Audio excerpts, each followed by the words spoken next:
Mic check 1 2.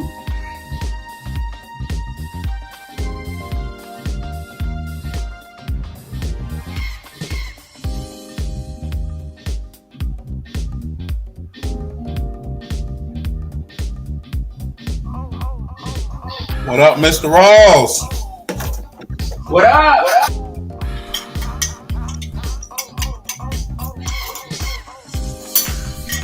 What's our phone number, bro? 949. The Google number? Yeah. 949 something.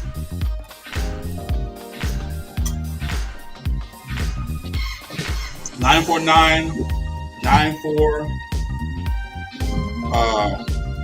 5 94 Black.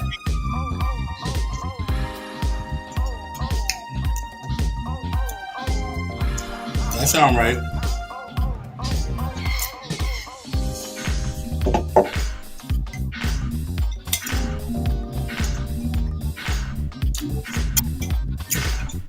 I need to set up Zelle. I've been holding out on doing it because they won't let me use the Google Voice number. No? Nope. Gotta use the email. Oh, well, use the email. I am. I just ain't did it.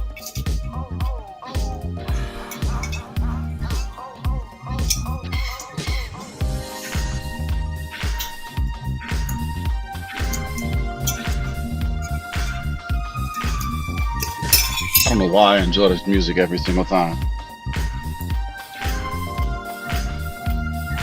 Welcome to the smooth jazz of chocolate. I miss Chocolate chocolate. hour.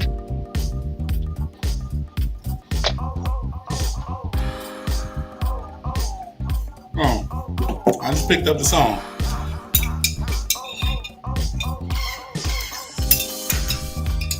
30 seconds before I finish my mandarin oranges.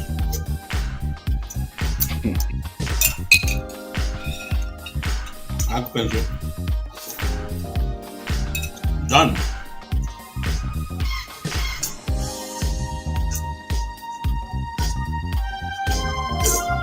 I need a whole glass of these.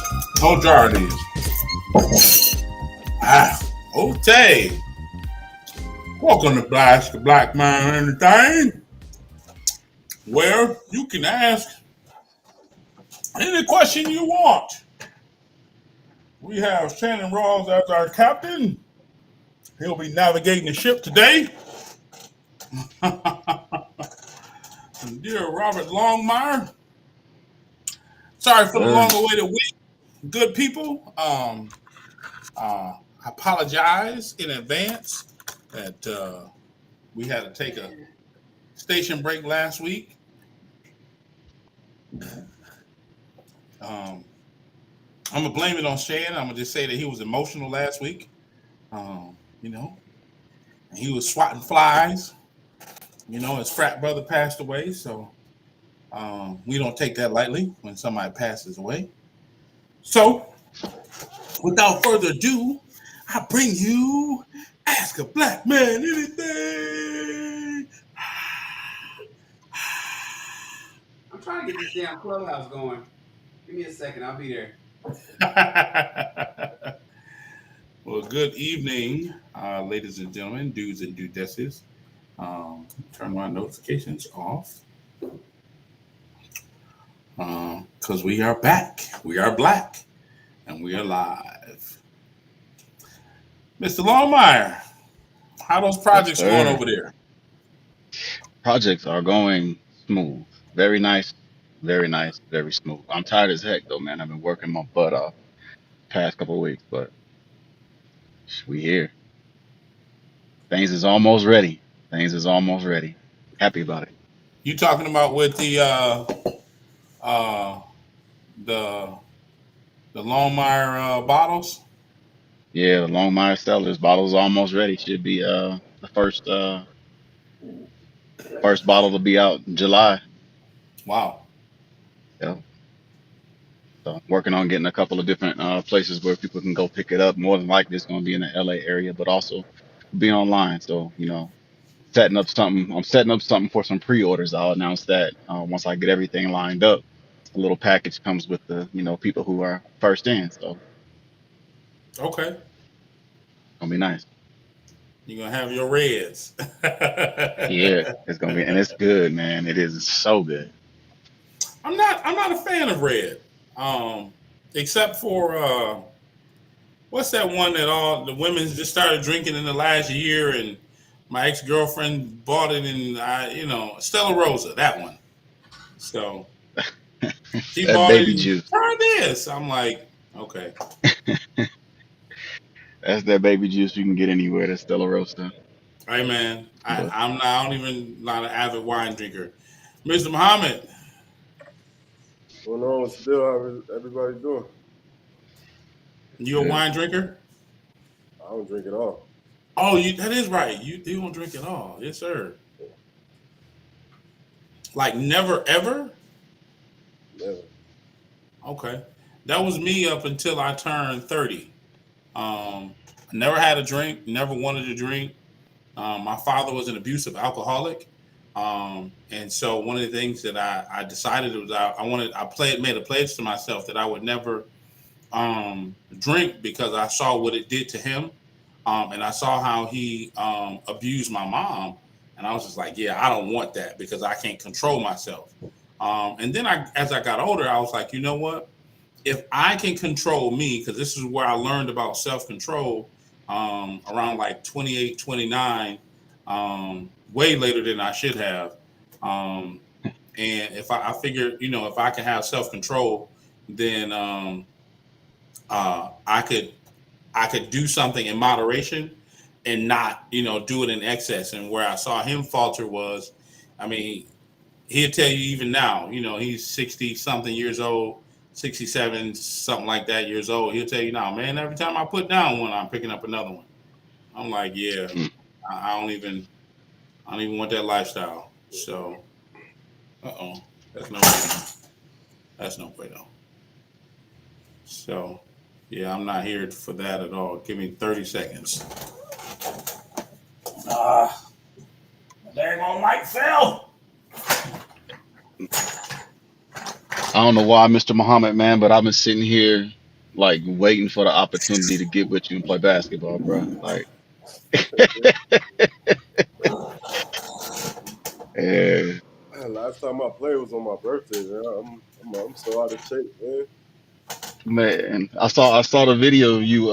I think you dunked one time on your birthday there too. Barely.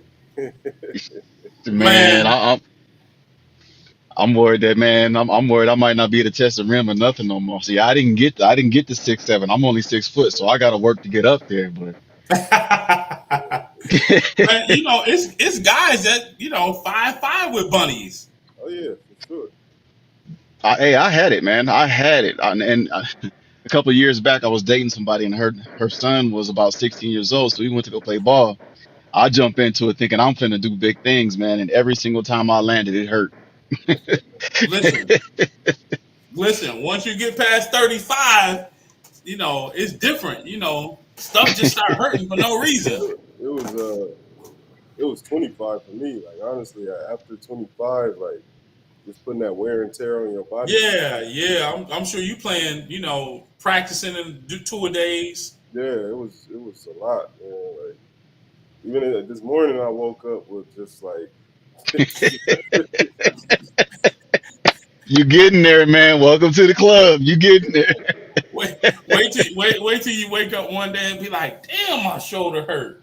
And like when you first start, when you wake up, you slept wrong or something like that, and you be like, "Damn, my shoulder hurt." And then let's say you wake up at like 7, right? Just hypothetically, let's give you a random number, 7, 10 o'clock. You still gonna be massaging that yeah, shoulder no, like, "Damn, my shoulder hurt." Say what? and that was me today. But it's crazy because I don't really have. I haven't. Well, it might be this cowboy thing. Might be just Adding to it. extenuating my basketball injuries, but I haven't had like a significant injury dealing with these horses. Like everything is from like, and honestly, I've never had a severe injury before. Like I've had like a small hairline fracture in my wrist, but I was still able to play. Nothing is well.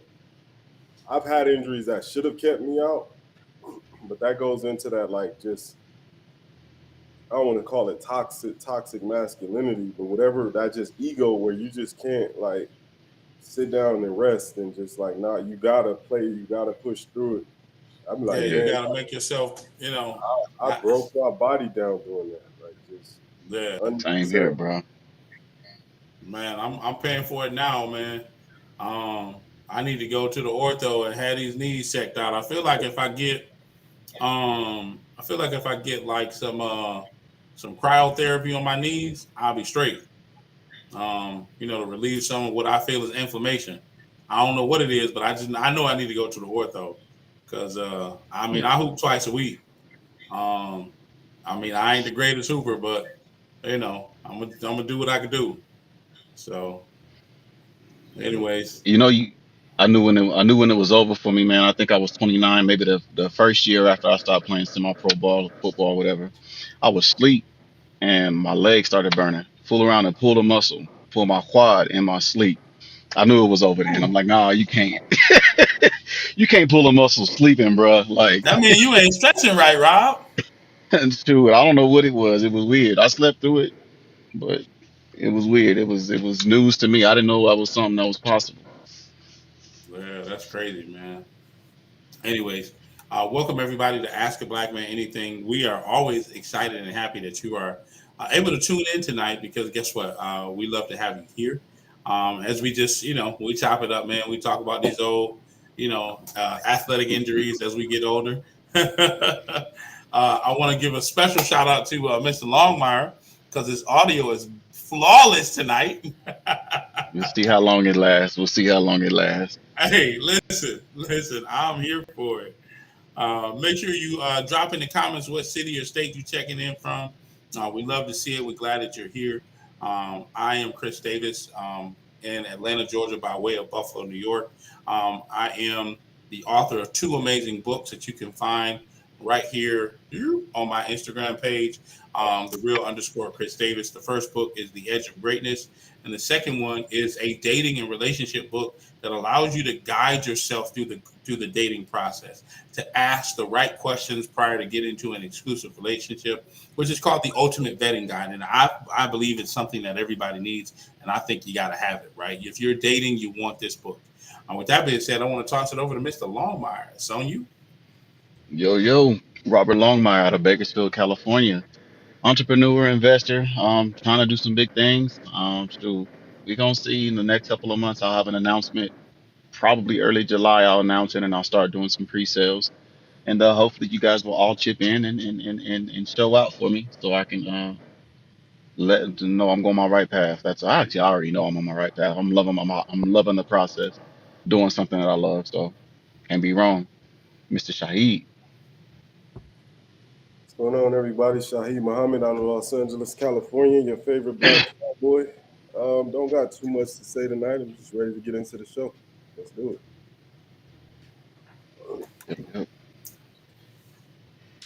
So, I think Shan sent us a message real fast. You guys, you can check that out real quick. yeah, I saw it. Just want to tap in. Last week, for what it's worth, last week we were not present, and I want to let everybody know that text me, that DM me, or ask me were we going to talk about the death of Kevin Samuels live last week. When you message me, and I say this in my personal relationships, but I also want to say it here. Um, for this show, one of the things that we did not want to do is we did not want to go live at our regular time and then start to talk about where Kevin Samuels may have passed away, and then let's say he did not, and then he went live on his show or on any of his social media channels. Um, it was just unfounded at the time, and so part of the reason why we won't respond in a group manner or in a public manner to such huge news is because we want to have verified information so that we can say that um, uh, and we want to also respect his family at the same time. It's majorly important that his mom should not find out through social media that he passed away. His siblings and family members, children. That's not the way, and that's really not disrespecting the privacy of whether you consider him a celebrity, internet celebrity, or whatever you decide that you want to call him. Um, it is also reverent of us to not bring on and not entertain some of the nonsense that was happening. The people that were, I'm glad he's dead. You should never be glad anyone passed away. Because if death has ever touched your door, your family's door, and I don't mean your personal door, but your family's door, and with all the deaths from 2020 forward with COVID and the pandemic, panorama or whatever you want to call it, what we don't want to do is we don't want to entertain those kind of conversations. And I believe that because we are where we are now, and our show has just been growing continually since we started back on July 1st, live in 2021. I just believe that all kinds of trolls would come out the woodwork. And I mean, sometimes you can welcome the trolls, but I think it's better to have an upstanding show. Even if we disagree, right? I'm just not in for the back and forth and the nonsense that would have come around for that particular thing. But now that it is verified, and it's very sad that he is gone, because he shared a message that if you actually listen to his message, he shared something that is very close to the topic that we're going to talk about tonight, very near and dear to the things that we're going to talk about tonight. It literally almost is intertwined in such a way that you'll be able to understand why it's necessary that we're actually doing this broadcast tonight. Some things that he talked about is bringing the family back, and how some men are arrogant and some women are arrogant, and we need to put down our airs and get back to doing the thing that is the most important for us, which is loving a black family unit. The black family unit is the only instrument or only couple that only uh, diaspora relationships where we fight and we bicker. I don't see a lot of white couples or Asian couples fighting. Maybe they have it, but it's not so public. And I don't think that we need to bring that to our doorstep any longer. I think that we definitely need to do something completely different. Our children need it, and the generations beyond need it for us. And there won't be another. There will be replicas. I'm pretty sure there will be somebody will try to come up and mimic him or take up his mantra. But he brought a level of class at times, and facts. I mean, and data, which you can argue all day long, but what you can't argue it with is with numbers, right? When it's in black and white, it is what it is, and data is data is data. With that being said, I want to welcome Mr. Rawls to the stage. Go ahead, good sir, and bless us with your salute. My man. Come, am I loud and clear? Loud and clear. Yes, Test sir. 1 2. Okay, cool. Well, I'm good. The audio's going well. I got a different setup now, and we're back to simulcasting on Clubhouse. Right now, we are live on Clubhouse and YouTube. Um, so for all those in Clubhouse, if you see here if it looks a little weird to you, it's like why is all the audio coming out of that one little icon in the upper left hand corner on the stage? But I do see a few fellas up there. That's because that's the fellas we are the ones that are live over on YouTube. If you look above us and on Clubhouse, you'll see a link that'll take you straight so you could see us. I mean, it's cool to hear us, right? Ladies and gentlemen, I know it's especially to the ladies. It's good to hear us. But let me tell you something. When you see us, it's a whole different experience. When you see Robert Longmire, ladies, it's a Man, whole different experience than man. just listening to that brother. So Understand. we are here live on YouTube. Thank you so much for being here. My name is Mr. Shannon Rawls with my bros at Ask a Black Man Anything. We've been doing this for over a year now. Who would have ever thought that we'd be doing conversations on a weekly basis, getting paid not for over a year with no intention on stopping? That's the beauty of it. And we have slow growth. It's not like we have 1,000 or tens of thousands of people tuning into us, but we believe that our message is necessary, and that whether it's popular today or even ever popular, even tomorrow, it doesn't matter as long as we can help at least one person. That's always the right thing to say. As long as I can help one person, that's all that matters. But it actually is true for us. If we can help one, save one young man, save one young lady to become something different based on the words that we're saying, then I think it's worth it for all of us. We're glad to be here, and I'm certainly glad to be here. I appreciate you guys, and we're gonna pass it back to Chris.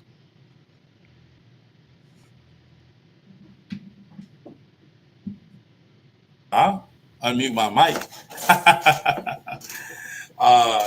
I want to share something with you guys. I kind of missed it because I had to step away because I want to make sure that I'm on Clubhouse in line with the vision. I believe that it's very important that we are all headed in the same direction and that we're all aligned. Um, One thing that I want to let you know is that you can now officially give your own super chats right here on this stage. So if you want to support this show and you want your comment to be amplified and placed on the screen, make sure you put it in a super chat, whether it's a $5, $10, $20, $1,000 super chat. We will highlight and we will start to address your comment publicly. So be sure to make sure you support the Ask a Black Man Anything podcast by putting in your super chat. With that being said, you can also make sure that you can always support us with any Cash App. Cash App is Ask a Black Man Anything. You can go to our Instagram page, Ask a Black Man Anything, and you'll see all of our financial uh, information right on our link tree link. With that being said, man, I want to talk a little bit about what's going to be tonight. But before I do that, I'm going to turn it over to Mr. Shahid because he's the man of the hour. He's going to introduce you guys to this great topic that we're going to talk about tonight. What's going on, everybody? Yeah, so this particular video that we're about to watch and audio we're about to listen to, it actually falls in line with the basic topic of tonight's show. It's going to follow along that theme. So in the video, you're going to hear a gentleman. It sounds like he had a rough past, a criminal history, and he was talking about an interaction that his mom and his mother and his father had when he was a young boy, where he felt like, well, his father was disciplining him, and the mother felt like the father's discipline was just a little too much. And so, as you'll hear in the video, the gentleman will explain that the father kind of said, you know what, I'm a go hands off, but don't call me when X, Y, and Z happens. So after we watch and listen to this video, fellas, I most definitely want your thoughts, your perspective as a young male growing up. All of you are fathers, your perspective as a father, and just as a black man in general, like what's your perspective on from every side? How do we deal with women in these particular situations? So yeah, so Chris, whenever you're ready, we can go ahead on and fire the video up. Shan? I'm looking. We over here talking in the back chat. I don't have no video. Which one is it? I'm searching for it. I'm looking, but I'm looking for it. Where, did you share it in the back chat? It was from last week's show though, so it was for last week's show, so it's probably last. I'll resend it. Because I'm all the way back to Super Dude, so I'm at Super Dude and I'm looking for links, and then this came. I see Chris. If we have a new topic, Chris who pulled up in Atlanta. That's when Clifford pulled up, and then I told y'all movie of the night, and then Daryl put "She sounds crazy." Ask women who thinks this is how far you'd go, and then I don't have a. Then it goes to Oh, stepdaddy, and I got stepdaddy April from 29th. a different conversation, huh? Look around April 20. I think it was around April 29th. Oh, April 20. Okay, April Put on your 29th. Instagram. I'll put it in your IG. Yeah, I think that's it. Wino's parents have a different views on physical punishment, right? Shan, you Yeah, hear me? yeah, that's it. I'm about to Oh, share it is to it? the group. Oh, that. Okay, I got it. All right, here we go. You got it? I found it in the chat. All right, guys, here we go. Hold on. We're gonna do a screen share this time, ladies and gentlemen. We're gonna do a screen share. We're gonna do a Chrome tab, and we're gonna say "Ghetto Boys Reloaded." Share the audio. Boom.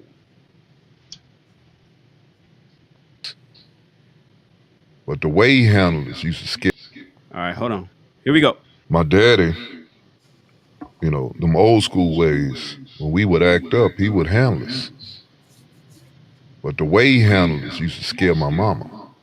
Like, so she was like, "Nah, I don't want you whooping them no more." My daddy said, "Okay." When they get locked up, he named everything that happened to me and my brother.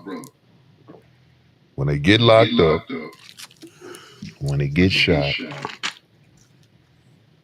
don't come to me. I'm not, he said, I'm not using my money to bail him out of jail, and don't come crying to me. He say, I know my bloodline. He said, you have to, excuse my language, you have to have kill these niggas to get them in line. And my mama stopped my daddy from disciplining us. Shoot. Me and my brother went crazy. My daddy, you know, them old school ways. So, as you can hear, I believe his name is Wino. He was explaining like basically everything his father said that him and his brothers were going to go through, it manifested itself. Um, so for me, I mean, I, I was always disciplined by, well, not, I was more so disciplined by my mother, but when it came to the big things, like when it involved streets, uh, the school was accumulation. It would take about 10, 15 phone calls from the school before my mom handed it over to my pops. But me personally, I don't like the father explained. He knows his bloodline. He said it. I got you. Got to damn near kill these boys to get them in shape. I do believe it takes. You have to be what's the word I'm looking for. You have to show a level of discernment when it comes to your children. However, I'm of the belief that when it comes to your boys, the father should have first say. I don't have children. I don't have any children, especially not sons. But I mean, obviously, I'm going to believe my way is going to be better than his mother's way.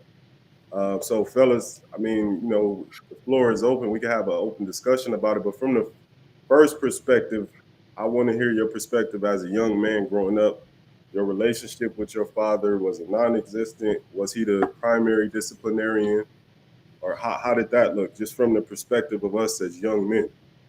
Shahid, do you believe that, real quick, you said for boys particularly it should be the dad. You think it should be the father over the children, period, boys and girls? Or are you saying I mean, I are think you it takes a level of discernment. Like, it's some things a father is not going to be able to deal with as well as the mother would. Um, but I also think the father should. I can't say should, but in my experience, I can only speak from my experience. My father had the heavy hand as far as like I didn't want that judgment to come. I could deal with my mom's judgment every day, all day. But when it came to my father, it was like, oh no, you know what I mean? Uh, and not even on the corporal punishment level, not even on the physical level. Like I didn't even want to hear my dad's lectures because that instilled a different type of fear in me. Um, but I mean, I definitely believe that the father should be the primary disciplinarian. Again, not as far as just the physical, but just as a leader, you should be the one setting and making the rules. So, but again, like I said, there are going to be some things when you're dealing with a woman, a female child, a little girl, that the mother probably would take initiative on. I could dig that. I don't know. So I just had a conversation. I went live on another show. I was a guest on another show today called Humble Dad Podcast. And he talks about fatherhood. And he wanted to interview me about my parenting and me being a dad and me being a boy dad of two, me having my first child at age 43. I don't have any daughters, and he was asking some interesting questions. But the thing is, this came up as well because he asked me, "Was I raised by my father?" And I said, "All the way until my dad died last year at 79 years old." Um, I gave him some stories, but without giving you guys the long stories, the short version is this: there's a balance between dads and moms that's necessary for all kids, whether you like it or not, and whether women want to be something different and whether men want to be something different. Women are softer and more nurturing, and women are more emotional and more caring. Fathers are more pragmatic and uh, uh, harder, less caring, less giving, and more. I'll say. Um, hmm, Logical when it comes to raising. So on a particular show, I'll give you another one. When a kid, I don't know if you guys ever seen the movie Boiler Room, right, with Vin Diesel and Giovanni Ribisi. That's a few people in it, right? Great movie. And yeah, it's a great movie. And in that movie, there was a scene where the kid was having a battle with his dad, and he was he said, I was riding my bike and I fell on my bike and I broke my leg and you didn't care. And he was like, I was trying to teach you how to I broke my fucking leg. And he was telling them, he was hard on his kid. But I can understand what the kid was thinking, and I can understand what the father was thinking. See, I didn't get the chance in my 6th grade graduation. Well, not a graduate. You don't graduate until high school. In my 6th grade matriculation ceremony, I was in a cast. This had to be 1984, something like that. I forget what it was. Because I was popping wheelies on my motorcycle that my father brought me, and I fell and I limped home. Put my motorcycle in the garage, and forks was bent. And I went to bed that night. Woke up the next morning and I jumped off my bed. I had a bunk bed. I don't know why I had a bunk bed because I had no brothers. It was only me, but that's what I had. I had a bunk bed. Slept on the top bunk and I jumped off the bed and I landed on the floor. Now this is a 2-story house, so I'm upstairs. So I made sure it was a loud noise, right? My parents were like, what was that? And I was like, oh, and I lied and said, yeah, I fell out of my bed. I lied and said I fell out of my bed. My mom was like, oh my gosh, you know what? We should probably get rid of this bed. Why do you have a bunk bed anyway? You don't need to be sleeping that high. Oh, blah, blah, blah. She did all the mother shit. My dad sat there and said, mm-hmm. Oh, you did? Oh, that's what happened? Oh, right. Like, nigga, you ain't fall out of no goddamn bed. But the point is, my father was less caring than my mom. And then it reminded me of how my father said, have you learned how to fall yet? You see, back in the 70s and the 80s, we didn't have the safety precautions. We didn't really we didn't ride bicycles with helmets. Your afro was your helmet and shit, right? And so we rode skateboards. We rode penny skateboards, slow, and we busted our head. The jungle, even the fucking jungle gym equipment at the park was dangerous. It's killing kids and shit. We got on stuff, you know what I'm saying? We got on stuff, man, that spun around and had you flying all the way across the goddamn park because we'd spin that motherfucker fat. We got on, it was like, they don't make those no more. They don't have those. Are illegal to have, but we grew up on that stuff. Breaking legs and getting caught and just all kind of stuff was happening to us. But the fathers were more strict, but it also taught us how to fall. It taught me how to fall. Kids now, especially ones that are raised with their moms, don't even know how to fall off a bicycle properly. They busting their head open, they losing their teeth, they scraping up their face because they don't even know to put their hands down. And so tough love is sometimes important. And that's the balance. But also soft nurturing side is important as well. You can't be, we just watched Forrest Gump on our movie of the week this past Sunday. And if you recall in the movie Forrest Gump, Jenny, Forrest Gump's girl, had an abusive dad. Her mother died early. Her dad was a drunk. Jenny, come here, come back here, chasing her in the field. And they was like, please turn me into a bird so I could fly away. Because men of heart, without the nurturing protection sometimes of mothers from the father, who can be too abrasive and harsh, you can go too far the other way. It's an extreme balance to have. That's why it's really important to have mom and dad there. And so in this clip that we just watched with the Ghetto Boys, the mom was scared of how dad was being on those kids, but he know how his kids is going to be. He said, listen, now, you don't want me to discipline these kids like I know they need to be disciplined? No problem. But let me tell you something. When these niggas go to jail, don't ask me to bail them out. When these niggas get in the streets, don't call me to come fix the problems that I'm telling you you're going to experience because you think you know better. And everything the dad said came to pass. So in my personal opinion, Shahid, fathers are necessary. God, I mean, come on, man. Almost, I know it's not more necessary than women, but it's equally as necessary for a well-balanced human being to be a productive citizen in society. Outside of that, something's going to be lopsided. Something's going to be lopsided. You're going to be either too soft and can't make it, or you're going to be too hard and hurt somebody else. But that's what I think. Yeah, Shaheed, pose your question one more time. I want to And So I'm no, a, I was just just growing up from taking it from the childhood perspective, growing up as a young black man. Um, just let's touch on that right now. What was the experience like with your father? Was he hands on? What was the relationship like with him and your mother in regards to you? Just we can just speak on that right now. okay. I'll jump in there first, or second, right behind Shannon, and I'm a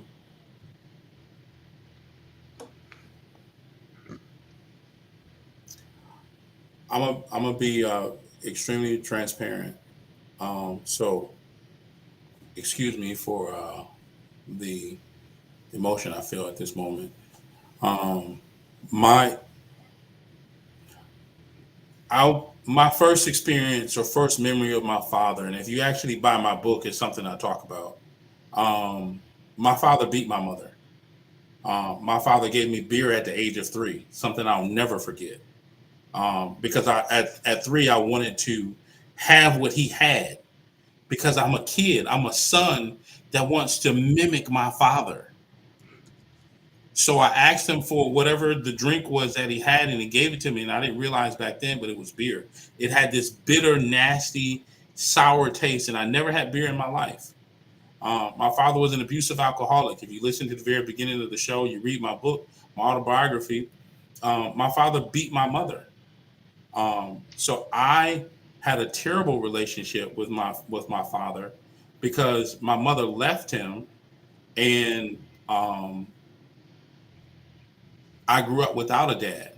I had my grandfather, but my grandfather at the time was already in his 60s. Um, and he was older. He was an old school, very quiet person. So, he rarely spoke.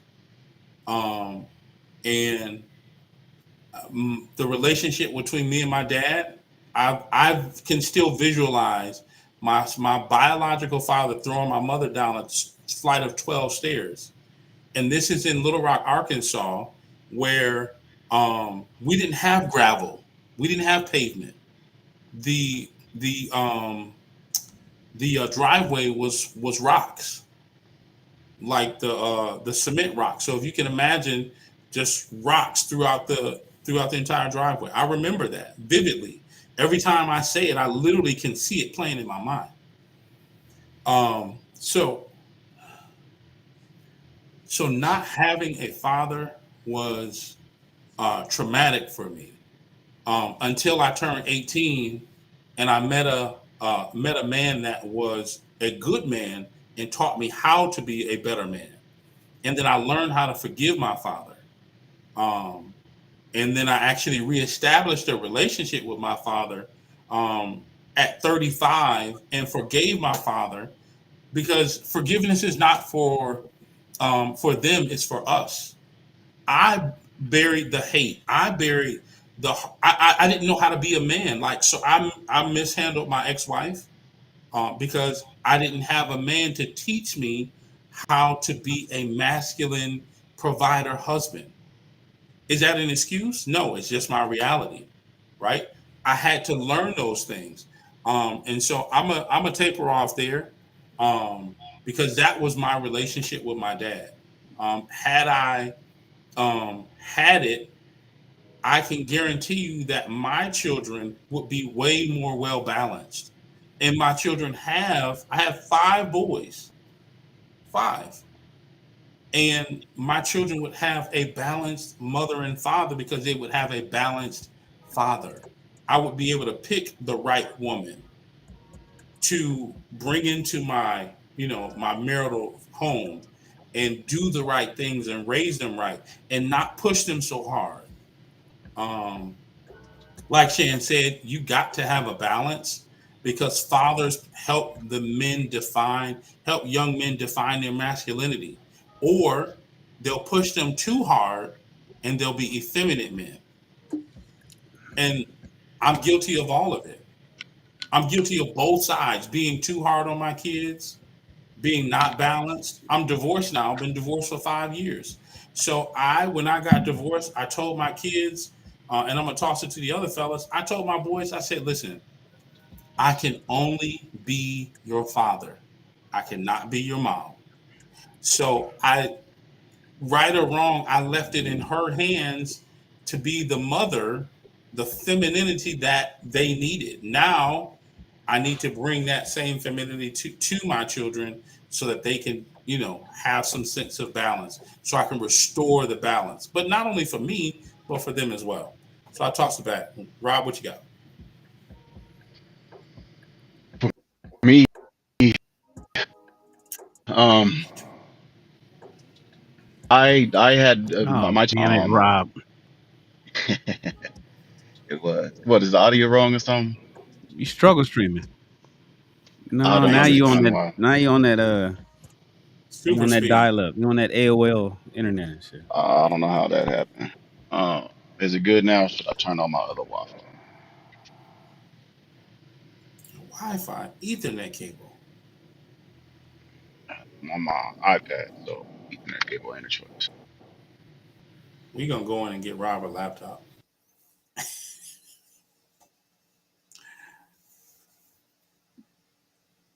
Rob, we're gonna come back to you. Jerron, Yeah. Yeah, okay, I'll go. Uh, so me growing up, I didn't have my dad in my life. Yeah, I think last time I seen my dad, I think I was maybe 12 years old. I still remember that day vividly, though. I remember he came and picked me up. My mom and dad, they weren't together. They never got married. And so my dad, he came and picked me up. I think he had an apartment, and I remember staying with my dad and watching movies and things like that. And I enjoyed the experience because that was my dad. Luckily, growing up, I had my granddad, and so my granddad, I really consider my granddad to be my dad. I think my granddad passed away when he was about 68, 70 years old. But he taught me everything it was about being a man. And my granddad was old, so he was old school. He had these type of values and the way you should go about raising a family and things you should do in a household to be a man. And so, I was fortunate enough to have him around because, if it wasn't for him, I probably wouldn't really know how to be a man. But not only did I have my grandfather, I had my uncle too. My uncle, he was a big help for me and a big inspiration too in my life. But it just kind of show you how so many black males, African American males, grow up without a father, and it's kind of sad when you sit back and think about it. How a lot of African American males don't have fathers growing up, and then if they have a stepfather in the home, sometimes you consider yourself to be blessed and lucky, especially if that stepfather takes on the role as the father figure, because not all stepfathers do that. But sad thing about it, my dad, he reached out to me probably about, I want to say maybe about 8, 9 years ago. He reached out to me on Facebook, and I'm just being honest, man. I looked at it and I didn't even respond to him. And thinking about it now, I think my dad's still living. See, I don't even know if he's living. That's sad to say, but I don't. Wow. Um, Looking back on it now, I probably should have responded to the Facebook message. He was just, hey, hey, Jerron, just calling, checking on you. He said, call me. He actually gave me his number and everything and told me to give him a call. He wanted to kind of catch up. But in that particular moment, being 18, 20 some years old, I didn't want to talk to him. You wasn't in my life from the beginning. You weren't in my life growing up. You never taught me anything. So why would I want to continue to associate with you or socialize with you? And I never reached out to him. I looked at the message and he never responded to me after that. And I still think about it from time to time. And I'm like, man, should I go back and respond to that message even though it's been about 8 or 9 years ago? Or what should I do? Because at the end of the day, I think everybody wants some type of relationship with their dad. You want to at least know something about your dad. And as you start to get older, you don't want to resemble the same type of characteristics that he may have had. And so, I've made it my mission. Like, I don't have any kids right now, or I'm not married, but even when I do have kids one day, and whether I have boys or girls, I've still made it my mission to be better than him. And I don't know much about him, but if I can be present in my kid's life and show up and be there for him, I'm already one step ahead of a man that he was, because he was never that type of man to me, and I really don't even consider him to be a dad. Like I said, my dad was my grandfather. You know, God rest his soul, because he didn't have to take on the responsibilities, especially being older, to take care of me. But he did it. You know, he did it out of his heart. And so, like Chris was saying, I kind of get emotional when I talk about my dad, because as a child, you come into the world, you don't actually be raised in a situation like that. You know, you just actually come into a situation where you feel like you'll be, you know, have the best of both worlds, be loved by both parents. And be honest, as a child, it sometimes makes you think, um, you know, why does my dad not love me? Or it kind of makes you think of that episode on Fresh Prince of Bel Air, when Will and Uncle Phil, Mm-hmm. his dad came to the house and he was like, you know, why don't he love me and everything like that. That's really how it makes you think growing up, like something's wrong with you, or you know, you're a flawed individual. And as a young guy coming up and as a young male, shouldn't have to feel like that. But that's honestly how the way you feel, because what made it to the point where, you know, you didn't want to be in my life, or what made it to the point where you can even reach out to me on my birthday and tell me happy birthday. You know, I've never had the opportunity for my dad to be at any of my graduations, you know, college graduation, high school graduations, got my master's degree. He wasn't there. And so I've made it, you know, in spite of him. And so all of my success that I made thus far, and I came, you know, I didn't grew up with and actually attained in my life, and I don't contribute none to him, and I never will. And if I had opportunity to ever see him again, you know, I'll let him know on all the things he missed out on. But you know, it's sad to say, but you know, I love my dad, because you know, at the end of the day, he's still my dad. But if I was to see him like out on the street somewhere, if I was in Walmart and just walked in Walmart and saw him, I probably wouldn't know who he was. I probably walk right past him.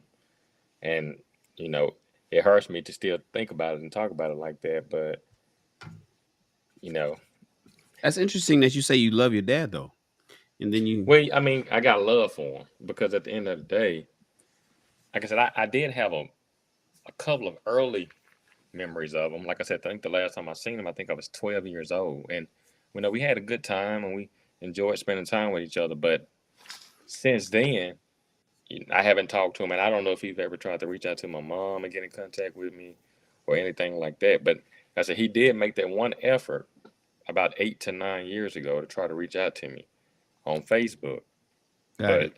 I didn't respond. Let me ask you a question real quick. Is the grandfather that raised you the one that you admire? Is that his dad or is that your mom's dad? No, it's my mom, dad. I had a feeling it was. So, what connection to your father's family did you have, if any? I had an uncle, my dad's brother. He was more like a dad to me than my actual dad. And I would see my uncle, and he would hang out with me from time to time, and always check in on me. And I would ask my dad, I would ask my uncle, you know, how's my dad doing and stuff like that. And he was like, well, he's doing okay, or you know, he's in this state or doing this and doing that. But other than that, Shane, I really haven't had a whole bunch of connection to my side, my dad's side of the family. I don't know my grandparents on that side of the family. I don't know my other siblings on that side of the family. I've had some siblings that passed away on my dad's side of the family. I Didn't had a know anything feeling. about I'm them. just so and now here's. I'm not saying that this is you. So this is just something. I'm just say what I say. I'm noticing in as I counsel a lot of people and I speak to a lot of people, and you guys already know my position and how I'm an advocate for men and how I'm hard on women and whatnot. And I'm discovering there's a lot of stuff, even within my own family, my brother particularly, my brother Mark particularly, on how certain things in children are indoctrinated with a certain image of their father when that wasn't necessarily the truth. And some men aren't fighters. Some men are just defeated. Some men can get defeated in the first 1 year of birth, second year of birth, third year of birth, fourth. At age 5, I tried to get there. She was that nobody tells you about the fight at the birthday party when he came up there and the brothers and busted him over the head with the bottle and ran him down the street. in 6 year, and then now all those brothers is gone and dead, and the dad tried to do this, that, and the other. He said, "Well, I'll wait till the kid gets older because every time I attempted to do it over the course of the first 16 years, I was thwarted. My child don't know no side of my family, don't know anything about his grandmother or grandfather over here, doesn't know anything about his aunts or uncles over here, knows nothing about his other siblings, other children that I've had with the other woman that the mama hates. Didn't get the whole story. I'm not saying that this is you. I'm just putting this out there. I'm speaking through you to the audience. And oftentimes, so now the kid it grows up and is like, man, my father wasn't there. And kid and boys particularly hate their dad. Oftentimes, based on the shit that mom said. Maybe sometimes it's direct. Your daddy ain't shit. Trust me. Or it's indirect. Oh, he's just not here. Don't expect him to come. It's okay, but I'm here for you. And granddad's here. My father's here for you. Yeah, yeah, the other granddad. No, don't worry about that. And so you get programmed to thinking dad ain't shit. And then what happens is when you get old enough to be an adult, you don't even want to hear from him no more. And I'm not saying that's you, but you don't want to hear from him no more. So then social media comes around and your father figures, well, goddamn, it's been 18 damn years. I ain't had no connection. Let me see. Am I gonna fight like I was trying to do when he was 18 months old? At 18 years, probably not. But you know what? I'm gonna reach out. Here's my phone number, son, and I just want to send you a quick DM. And then he sees that he's left on red. He sees that you read it, and then there's no response, and his phone don't ring. And then more years go by, and then you become more, or whoever becomes more accomplished because you're an amazing person. Father had nothing to do with this. Not that he not, but sometimes it's not by any. Um, Sometimes he wanted to be, but he couldn't. I'm discovering there's a lot of men that want to be but can't through through law enforcement, family, sheltering, woman moving and no address given. Early years, well, we lived here all this time. Why didn't you just come? Why didn't you fight for me? Oh, bro, I did. I got my nose busted fighting for you. What you mean you got your nose busted fighting for me? Oh, they didn't tell you the story about that third birthday that I came over there and no, no, ain't nobody ever told me that. Oh, well, of course not. Of course they didn't tell you that part. And when I asked to reach out and talk to you, you didn't call me. I would have told you then when you were 18, but you didn't call me. I didn't. I don't. So you don't even know if your father's alive. I get it, but have the conversation is all I'm suggesting. Have the And let me jump in conversation. right there and say, here's what I did, Jerron. And Well, hold on. to I'm not done. So don't oh, jump in while I'm speaking. Thank you. I thought you were too No, good. I'll let you know when I'm done. Have the conversation, Oh, Jerron. sure. If you can, if nothing else, just I would, in my personal opinion, this is just what I would do, Shannon and Shannon alone. I'd go dig up that old Facebook DM and say, "Hey, let I'm ready to talk," and just get a different perspective because you know how many sides to a story there is. Yeah, It's that's all true. you know how many sides to a story there is, and if you only have part of the story, then you may not have the truth, the whole truth, and nothing but the truth, which is always necessary. Go ahead, Chris. Hey, Go ahead, Chris. Rob. You back? Let me get in real quick, Chris, because mine I have it piggybacks off of what Shan just said. And Jerron, yeah, I got the same advice as Shan. I just lost my father in November. Obviously, the situation was different, but yeah, I mean, I definitely feel like you should dig up that DM. But to speak with Shan just mentioned about some men not being fighters. Just a real quick story on Mother's Day.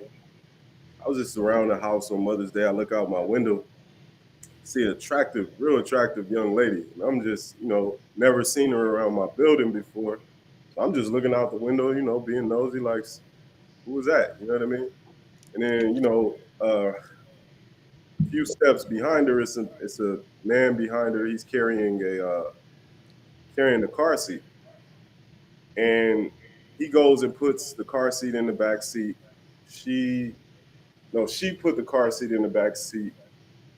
He puts the diaper bag in the front seat. I thought they were about to leave together, but he was taking his child. This is an infant, because it was in one of those the reverse car seats. So as he puts the diaper bag in the front seat, he goes to the driver's seat to leave. She takes the diaper bag out of the front seat, and he's like, "Hey, what are you doing? Like, how much sense does that make? I'm taking the baby, and you're taking the diaper bag. Like, what sense does that make?" So they go back and forth, and I'm just creating my own story in my head. She's probably upset that it's his day to take the child, his Mother's Day, whatever. So I could see the dude don't want to fight with him.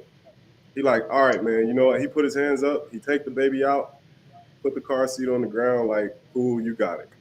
He's about to leave. She's causing up a stir. Blah blah blah. And she finally gives him the car. She gives him everything. He's about to pull off. I hear her calling him for something. He stops his car. He come back. They get going back and forth, and she says something like, "You said such and such and such," and he said, "No, I said I didn't want to be around you." Like he's that. I heard that clearly. He told her, "I said I don't want to be around you." So they, it's just like a tug of war with the child. And I was telling my girlfriend a story, and I'm like, those are the type of things that would defeat a man and make him say, you know what, I'm cool, I'm over this shit. Like I don't want to, like, every time I try to do something right, it's a shift to the left. So like me personally, I don't give a fuck about nothing. What I want, if I want my child, I don't give a fuck what you got going on. But like Shan says, some men are just not fighters. Like that little baby girl, 6, 7, 8 years from now, she probably would think like, damn, daddy just up Don't and give a left. fuck. Yeah. And then it's like, me looking firsthand, like, nah, baby girl, your dad was trying to get up and get out of here with you, and mom's was doing everything but laying up under the wheels to not let him go. So I definitely like it's definitely three sides to every story. Like, no, not making excuses for the men that don't want to fight, but some men are just not fighters, like at all. But I just have to say, go ahead, Rob. Yeah. I agree 100% with what y'all said. 100%. So what I'm about to say is not to start a fight. 100% I agree, because I've seen that too. But I also see the other end where a guy will disappear for 6 months, no child support, no phone calls, no contact with the kid, and then come back and expect everything to be copacetic. There's a problem with that. You're inconsistent. You're inconsiderate. You're not thinking about your baby. And then when you do come back, it seems as if your main priority is to try to get some from the mother. That's the third side. Y'all told two sides. That's a third Oh, side to it. don't That start this, Rob. Come No, on. hey, no, I say I agree with y'all, because I 100% agree that that does happen, but it does happen the other way. And if you haven't seen it, I don't know. I see it. I see it. I see it. I wish I can get some people on the on the line with us live so y'all can hear some of the bullshit that some of our fellas do. Women do bullshit too. Oh I man. 100% agree with y'all. But I feel you, Rob. Cause dig this, Rob. I married. Remember my wife Cassie? She had 2 children before I married her. Her oldest daughter, nigga was good. You said 6 months. How about a year? yeah, And like, bruh, what you want, man? Your daughter, cell phone, direct number, the whole nine. He had nothing. He didn't want to had nothing. But then he'll come around. Now he come around, and she's trying to be with him, and he's just, and oh, I throw a party at such and such on your 16th birthday. I was like, this nigga, you don't even check to see how. So I hear what you're saying. I hear yeah. what you're saying. You being nice when you say 6 months for some of these shiftless motherfuckers. Some of these Oh motherfuckers yeah, gonna come yeah, around. yeah, But yeah. go ahead. But go ahead. I know what Shahid But is laughing at too, though, because I'm with Shahid. Like, nigga, but that ain't what we talk about. But anyways, go ahead. I know. But it's got to be said. Both sides got to be said. We can't. I'm not just Go gonna sit ahead, here and bro. say that one side is. All three perspectives, baby. Yes, But Lou. Yes, back to Lou. the Yes, Lou. back. Back to the growing up thing. I happen to have grown up with my father. My mother, I might have had 5 or 6 years with my mother, and it wasn't consistent. I think it was just the setup that they chose. They chose to have my sister be raised with my mother, and I was raised with my father. In addition to that, I only saw my sister like summer vacations, and we had like maybe 2 school years together. Um, but the discipline that I got from my father was consistent and it was constant, but he also tried to give me an understanding as to why it was I was getting disciplined. He was the type of father that if I was acting up in school, he would walk up to the school. It wouldn't take 15 phone calls. They call him, he's coming to the school. He didn't have a car at the time, so he would walk up to the school. And if my dad got to walk up to the school, I'm about to get embarrassed. I happen to have an auntie that lived across the street. That I'm gonna call my dad that nigga. He would grab a switch off a tree, and we would have to walk across the street, and I'd have to get my discipline. But I think it did a lot for me, um, having him there because I got a lot of love from him at the same time. So I had that consistent father where a lot of people say, my dad wasn't there. They have that anger. For me, it was kind of like different because I didn't know my mom. Like I got to know my mom in my 20s, and that was weird to be around her and not feel like I knew her. Um, but I think it's a very important role. Just the way when like Shahid, I believe said earlier, when your father gets ready to lecture you, it's like you're in trouble. You get that palms is sweaty and you feel it different. And I think it is definitely a dynamic that should be sought out, even if the child's father isn't available for you. Either he's not around, or he's dead, or some case like that. There's still opportunities to find somebody to play that father role, whether it's a friend who is a mentor to the kids, whether it's a boys and girls club, whether it's a PAL center, whether it's a pastor. Just that role is most important to me. And I definitely can't stand to see when the father decides not to be there or the mother pushes him away. I will always have some harsh words or have some words for the person who is not trying to be the parent. Like, don't leave the other parent to do it all because they need that balance. I can't be soft and gentle as my ex-wife can be. She can be very soft and gentle. She tells me something going wrong with the kids, I come uh, with a heavier hand, a much heavier hand, and that balance for me, for my kids, has worked out very, very well. They are exceptional. I'm landing there. So one thing I wanted to add in before we toss it back to Shahid for the second part is when I reconnected with my dad, I reached out to him. I took him to lunch, and while we're talking about there are two sides of the story, or three sides, your side, her side, and the truth. My dad, I've never seen my father cry ever. When I took him out to lunch and I asked him what was his side of the story, he said, he could not find us. Now, I mean, this is pre-internet, right? This is 1985, so pre-internet. You're writing handwriting letters. Some kids don't even know what that is today to handwrite a letter. This what's is what's cursive? right. Um, hey, don't cut Cursive. me off. What is that? just, let me just be, that's me being petty.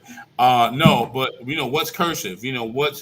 What's taking a landline phone and dialing the number, and when you mistake a four for a five, you got to hang up and start over. In those days, the searchability for finding people. My mother moved from Arkansas, where I was born, to New York. He had no idea where she Mm, was. He had no idea where to find us. So I believe both sides of the story that my mother gave me, my father gave me, and I made my own story. My if I told you half of the stuff about my mom, half of the stuff about my dad, y'all be like, yeah, they were toxic. Um, but to the point of needing a father and making a reconciliation. Now I call him. I say, "Hey, Dad. Hey, Pop. Hey, old man." I feel like making the reconnection and allowing him to have the grace to just be human and make a mistake. Um, I think a lot of times in our anger, we don't allow people who we know want to be there for us to make a mistake, um, and let them be imperfect. They are not perfect. They're not going to get it right all the time. And if you're out there and this message is for you, allow some grace, because no one's going to be perfect. You're not perfect. As close as we think we could be. The last I checked, there was only one perfect person, and it's not any of us. So to that, I'm going to land there. And I know Shahid, you had another question you want to ask, so jump right in. Yeah, we kind of touched on a little bit of everything when we answered, but I guess now what is like I said, I don't. Well, let me not say I don't have children. My girl has a son, and I know this is going to kind of lead into the topic of the room, and I'm learning so much about fatherhood through him. What is our approach as parents versus or as fathers versus our fathers? Are we taking that same approach? Are we like what do we, how do we approach that? I know for me, I look at it like this. Like I never understood why people would say like I'm gonna do all the things that my parents didn't do, or I'm not gonna raise my child how my parents raised me. So my it's a simple equation for me. I look at it. I ask the question: do you believe that you're a good product? Most people would say yes, and it's just like so. If your parents made a good product, why would you change the ingredients up to find out what this new product is going to be? Obviously, circumstances change. Society is different now, but I believe I turned out to be a decent man, a productive member of society. So I don't see myself changing the ingredients of what my father cooked up. So yeah, what's our take on that? And I guess we can kind of, Chris, if you want, we can kind of just lead into the topic with this one. Sure. So my take on um, what you said, I want to be different than my dad. I said that for many years, that I don't want to be like my father because I didn't want to beat my ex-wife. Right. The truth of the matter is, no matter how far I got away from trying to be like my father, while I didn't throw my ex-wife down the stairs, while I didn't, give her a bloody this or that, I emotionally abused my ex-wife. Um, there was abuse, regardless of how you look at it. I did. Um, there was abuse. I was toxic. I did not do what I said I wouldn't do because I really just changed the abuse. And so now, what I do as a father, um, I try. I try not to abuse my kids. I'm not going to tell you a lie. I try not to be so mean and so harsh. After growing up and seeing some of the things that my father did and did not do, um, one thing that I learned, and this is, I'll make it real short because I want everybody else to jump in. I learned to allow my children to express themselves, because I, growing up, never got the opportunity to express myself. So I give my children, this happened 5 years ago. I just started it. I gave them, the opportunity to say what it is that they feel, regardless of what it sounds like. And the reason why I did that is because when they become adult men, like myself at 25, 30, 40, 45, and so on, they'll learn how to say how they feel when they get into conversations. And they can start to have healthy dialogues. And if you learn that at a young age, it can only grow from there. So those are that's one of the things that I do differently, than what my father did with me. But I give them love, I give them hugs, and and I do a lot of different things. So, anybody, I know Shane, you looking like you're ready. Who, me? Yes, sir. Mm-mm. Oh, anybody else? I'll jump in. I'll jump in. Yeah, like I totally agree with what you just said, Kristen, as well. What Fahid said is you don't just not be like the person who raised you, because there's good and bad in everybody. You're going to be able to pick out certain things that are fantastic, and you're going to be able to pick out things that you don't want to be like. For me, I can talk about how well my father loved me all I want to. The reality is I was consistently around drugs, and not just weed. I was consistently around trap houses. Um, I have a lot of memories from those type of things, and really it was only because I was with him, and that's what he was doing at the time. It was the '80s, it was the crack era, crack and heroin. So uh, I got to grow up with some of that. That's one thing that I said I would never be or bring to my kids. I would never have an addiction. I would never have people that are less than reputable around my kids. Um, but in that, I can't say, I'm just gonna try to be better than what he was for me, and I'm gonna do my best to raise my kids to be better than what I am. Um, my father told me, like, there's just things that really stick with you. One of the things was that I'm passing along is he told me, you can tell me anything, just make sure you watch how you say it, and don't be close enough to where I can react in anger and reach you. Some things you might have to say from across the room to give me a minute to catch myself. But that allowed me to much like Chris, say, hey, kids, if you guys have something to say, express yourself, but be mindful of what it is that you're saying or how you're saying it, but fully express yourself and make sure you understand what it is you're expressing. And I started telling them that at an early age, and just the response that I got from my kids, starting from like first grade, they were more in tune with who they were. Um, I would say when my older son was in first grade, he was more in tune with who he was than I was at my age in the 20s. Like, he knew things about himself that I was like, damn, how did you even spot that? Um, but we you have to take the good things and improve upon them, and the bad things you have to really look at them and see if they're even really bad. Some people would say getting a spanking is really bad, Hmm. and in some cases maybe it is. Some cases maybe it's too aggressive or there's too much anger in it and it's not done in the right way. Maybe there's you just getting a whooping, you don't even know what you did to get the whooping. Um, there's a whole nother side to it, and I believe in it. I believe in, if you give a spanking, you break somebody down, you build them back up, you let them know what it is they did wrong, you lecture them, you let them know that it comes from love. Um, so yeah, I'm gonna go ahead and pass it to whoever's next. So I'll just say that I think, when it comes to your upbringing and the way you raise your kids, you can pull something from everybody that you come in contact with that helped raise you. Um, but you're still your own person. So growing up, the experiences you went through and the experiences you go through as an adult, you're going to take some things from there too and learn how to raise your kids. Because I really can't speak. I don't have any kids currently, so I really can't say exactly what I would do.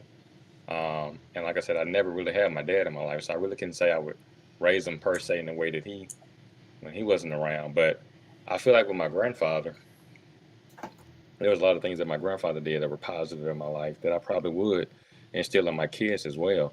But my granddaddy wasn't a perfect person either, because nobody's perfect. And so my grandfather, he had a alcohol addiction, and so for that reason right there, I don't drink alcohol at all. And I just never wanted to drink alcohol. Never had a taste to drink alcohol, and it's just something I always promised myself I would never do. Just like I had cousins growing up that sold drugs and things like that. That was another thing I told myself, that when I had kids, I would never introduce them to drugs, anything like that. Not to say that when they get older, that they may not make the decision to do that on their own, because when a kid gets older, it doesn't really matter what you taught them. You can teach them all everything in the world, but they still can grow up and drift away and be their own person. And we see it all the time where people were raised in great households, and they grew up at two-parent homes, and then they get older and they end up doing things and they end up going to jail or something like that. And the mom or dad may say, I didn't raise him or her to be that way. But at the end of the day, that person still is going to be who they're going to be once they start finding themselves and start growing. So I really can't say for sure, how I would raise my kids. I know I would want to raise them, with a lot of respect and love, and also, like Chris was saying earlier, letting them know that they can express themselves. Because growing up with the men in my life, they never really talked about, said I love you and all that stuff vocally. They showed it through their actions, of course. But my grandfather never just, came out and said, "Oh, I love you, son," or "I love you, grandson." Now, if I told him I loved him, of course he would say, "I love you back." But he just never came out and said it by himself, or anything like that. I would have to say it to him. And so, I wanted to instill that in my kids to let them know that they can express themselves to me, and if they're going through anything emotionally, they can vocalize how they're feeling. Because I agree with Chris, you want them to be able to grow up and being able to express themselves. Because if you can't express yourself, then you're really not getting out how you're truly feeling.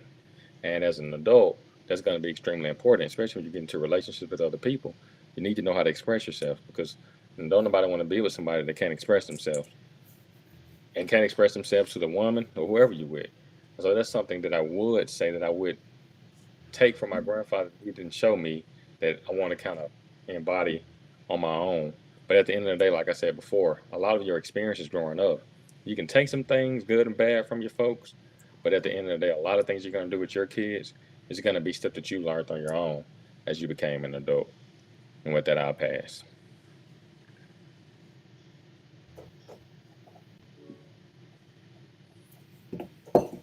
So we every week we always don't get an opportunity to bring some of the questions, but I think we've had some great feedback. There, I don't think there is to the topic of our show great benefit to being a single mother. Um, are the questions loaded, Shan? Hmm? thought it was being with a single mother. Oh, Yeah. oh, I read it wrong. God damn, Chris. I read it wrong. My bad. I looked down, read it, jumped back up. Our, anyways, our questions But loaded. what you said is true too, though. Oh no, man, are the questions loaded? Do you have them? Uh huh. Okay. Um, so, which is so interesting that we got this question that we were asked anonymously. Both of them were asked to have asked these questions anonymously. The first question is, what experience do the fellas have with dating a woman with young children? I have someone who loves me and my son, but not willing to deal with my son's father. Seems a bit unfair. I knew him before dating my son's father, so he feels I chose someone else over him. So the question again is, what experience do you have dating a woman with young children? And because the guy that she's dating doesn't want to deal with her baby daddy. Do you have experience with that? Shaheed, I know you said that your lady has a son. Um, does do you have to interact with the father, and what's the relationship like there? With the father, we actually knew each other from our past. So it's no issue. I think there's some there's some shame there because we used to know each other in our past, and I don't feel like it's my place to reach out. He knows who I am. He knows how to get a hold of me. I'm actually waiting on that. Um, but like I said, I don't feel like it's my place. It's all love. It's no beef. It's no issue. But it's no relationship. I'm sure we share a lot of mutual friends. I'm sure we gonna bump into each other sooner or later. I know how he feels about me. How is that? He respects me. He actually believes it's a good thing I'm in his son's life. He just won't face me for whatever reason. Obviously, because he got his own personal issues with the mother of his child. Not issues with her, but like me being with her. So he just not ready to have that face to face conversation. But I mean, it's got to happen. But like I said, I'm not reaching out to you because it's like I'm in your son's life. That's not my place to reach out to you. I'm not. You're not in my son's life. So you know, it is what it is. Was that the? Did I answer that, Chris? Yeah. What's the relationship like with the father? And I mean, you clearly have. The question was, do you have experience dating a woman with young children? Oh yeah, Um, he'll be 5 next month. So Yeah. And let me say this, if you're in the audience and you have a question, you want to email us right here above my head, questions at aabma.live. If you want your question to be answered live, go ahead and send us a super chat, $5, $10. That allows you to support the show, and we'll answer your question live, like we're doing these. We'll put your question before the other questions that were emailed in because you're supporting the show live and you're here. So Rob, do you have experience dating a woman with young children or children at all? Yeah, definitely. And it's kind of a mixture, really. As far as the relationships with the kid's father, some guys are just stand up dudes and they're wonderful people, right? So it's a whole lot easier to communicate with them and just say, hey, I'm here. I'm not trying to do your kid any harm. If your kid has any issues, then I'm gonna bring it to you first, and we can figure out how we can handle it together. You know what I mean?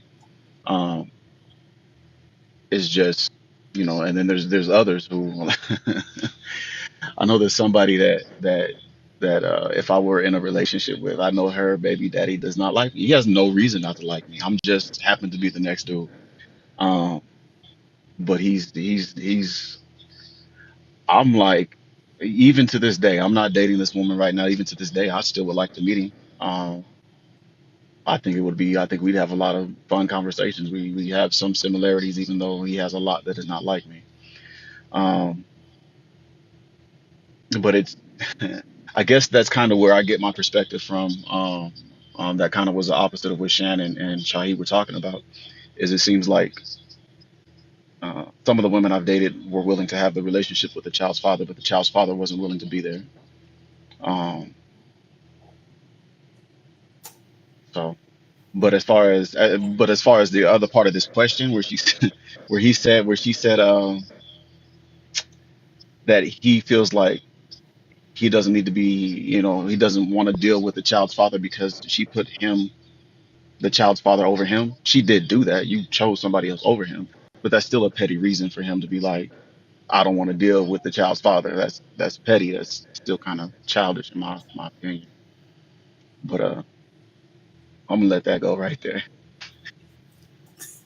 Gerard, do you date women with small children, or in your before your current relationship? Was that Now I think about it, I haven't dated too many women with children at all. I have dated maybe a couple of them, but their dads went in their life. That's it. I haven't dated anymore. It ain't nothing, it's not a discriminatory thing. I ain't doing it on purpose. Just kind of how it worked out for me. Hey, and I ain't mad about it either. So for And you know sure? what's funny though about the differences with dads who are there and not there. It don't matter how much of a quality the woman is. She can be ratchet, and some fathers will be there and be a great dad. Some fathers won't. She can be an outstanding citizen, a great mother, a great productive person in the society, doing her thing, and the father will still choose not to be there. And some fathers will still choose to be there, strongly. It's really a strange thing to see, the full spectrum of what fathers choose to stick around and what mothers push fathers away. Yeah. So my experience to the question is I have dated women. So when I first got divorced, I only wanted dated to date women with children. And I actually didn't want to date women with small children because my children were like, I think my youngest was at the time, he was 6. So while that was small, I still didn't want to go, like 2, because that's just where I was in my mentality at the time. This is 6 years ago. I wanted you to bring your own children so that you wouldn't be pressuring me at 38, 40 to be your best friend, to be your husband, to give you a baby, and we have a great wedding in 6 months. So I wanted you to have your own kids. I ended up dating women with children that were, older or younger. Some had children that were 21. I'm gonna focus on my relationship for 15 months because it was one of the most significant instances that I had with someone who had a small child. My ex girlfriend had at the time, I think her daughter was 5, turning 6 that year. Uh, and she was like in kindergarten or something like that. And when we started to date, I asked her about her daughter's father. And what she said was, um, he's not active. And I said, I'm gonna tell you what's gonna happen, and this is what you will find if you're a man of any type of substance. If you have substance, or hell, if you might not have substance, what'll happen is when a new man comes around and the child is introduced to the father, to a new man, especially if she gravitates toward that new man, and that new man has been around for a while, I've noticed that the father does one of two things. He either gets really irate or he tries to be the best dad ever. And that's what happened with my ex. He literally tried to go, you know, a full throttle, and he threatened to fight me. I'm like, yeah, that's probably not gonna happen. One, because I don't fight no more. I'm too old for that. But two, because if you make your move, I'm gonna make a move. Hey, hey, hey, don't do that. I'm just not gonna fight. He got he I got the got he other got the things that I'm words. gonna do. He got the words and everything. Huh? True. I know what you're talking. You got the Yeah. words for the script and everything. Hey, please don't threaten me. We're not doing it. I'm just I'm just gonna be honest. I'm too old to fight. I'm not 19 anymore. I'm just, hey, that's where I am. And I mean, it got so bad, that he threatened me when we were at the daughter's graduation celebration. So after the graduation, he threatened, oh, I'm gonna whoop his butt, whip his ass. I'm like, who is this nigga talking about? Because I mean, do he not see what we doing over here? Because it's not happening. But I told her, I said he's gonna try to be either super dad or he's gonna be super angry. Um, and that's just where some men are, and I can't stand it. That's my experience. I've also had the same experience where guys just weren't present. Um, Shan, are you in the dating phase? Are you dating women with young children? Mhm. Well, okay, so I have young children, so dating a woman with young children, I wouldn't have a problem with. But I don't suggest it for anybody that doesn't have kids. Nah, nah, and I don't suggest it for anybody that has older children outside the house. I just don't, especially men. It's complicated. I married a woman with kids. And to be honest with you guys, it's a bad deal. It's a bad deal, man. I wouldn't because it's too many things that you got to go through. It's too many. There's so many stories I can give you guys. I mean, things that you want to do as a stepdad that's just unfair. It used to be a day, back in the day in the 70s and 80s, stepdads were championed. Stepdads were heroes. It's like you came in and you took care of another man's kid. Bravo, brother. For You sure. did that. But you got to the point where women particularly, started taking men for granted. It's like, you need to do that. I mean, we wrote it in the songs, and then next thing you know, um, it's taken for granted. Literally, it's like, okay, well, this is what you're supposed to do. And remember, it was because it got to the point where it was thrown in the motherfucker's face. Well, I'm the whole package. Take the whole package, as if you decided not to take the whole package, you were a sucker or you were weak or something. It's like, well, we come it's a package deal. So it's almost like as if I'm supposed to be happy to split my finances with you being irresponsible with your womb from a guy that you smashed, got pregnant with, and now y'all not together. I ain't talking about women who were married and had children. I'm not talking about them. I'm talking about the baby mamas. It's the difference between a baby mama and a divorced mother with children, in my personal opinion. So, since I'm speaking on the worst of the set, of the ones that are just out there just doing what they're doing, they still had the same attitude. So, I have someone who loves me and my son, but not willing to deal with my son's father. You know, I understand. I understand. And what can you do? And it's like you don't have no autonomy because if she gets mad, it ain't nothing you can do. It ain't like you can say any like with my kids, them is my kids. There's no negotiation. I don't have to talk with anybody about anything. I don't have to run something through somebody. Them is my kids, my boys. Them looking at me. It's a mirror. Light skinned Shannon. But when it comes to raising somebody else's children, there's so many things you got to go through, and I could really talk about this all night, to be honest with you guys, and start giving you with examples and and fucking I can give you short stories, long stories. But if somebody doesn't want to deal with it, and don't get me wrong, this goes both ways. Don't get me wrong, this goes both ways. If you're a single woman with no children, is it fair that you should date or be with a man that has children? If she wants to, fine. But is it, you can't, I'm not tripping if you don't want to do that. I understand. I understand, especially a baby daddy. And so for a guy, if he doesn't want to be with a woman that has children because maybe he wants to create his own family and all that stuff, can you blame him? Nope. Especially with a baby mama, not divorcee, not widows, baby mama, where it was just somebody irresponsible. Um, Something happened, just out there, just making bad choices. That's what I'm talking about. And um,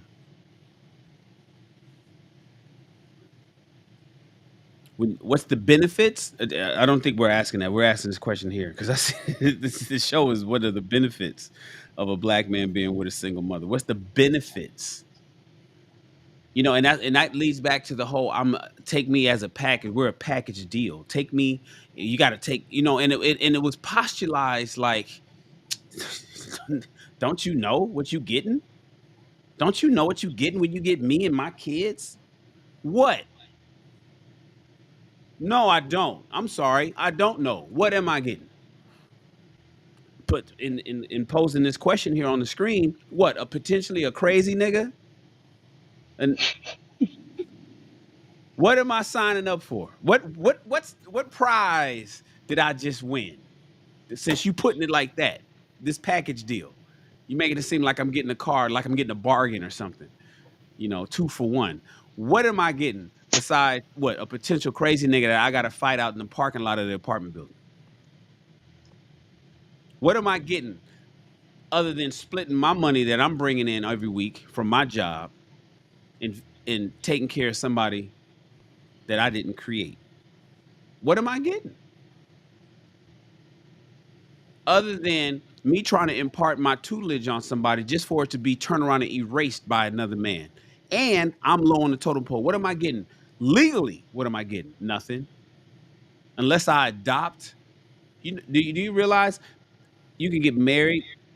A man marries woman with child from another man. They become husband and father. Unless the husband adopts the baby, it's still legally ain't got shit to say about that. That's why you hear it so many times. Like you see a older girl, 18 years old. Here's my adoption papers. You're legally my father. You got to get it. You got to just the marriage license doesn't give you nothing. That's just between you and your woman. Ain't got nothing to do with the kid. So you're taking on all the responsibilities, all the burdens, and legally, you still got to get a goddamn power of attorney in case of something medical happens. So what am I signing up for? What's the benefits? Other than it taking my money, potentially fighting some crazy motherfucker that you don't want to be with no more. Somebody has an attitude. He's mad that I'm with you. You yourself is a used car. So, with a former owner and the womb has already been used and given to him, what am I getting? So is it fair? No, it ain't fair, but yeah, it's fair. No, it's not fair, but it's fair. That's how I feel about it.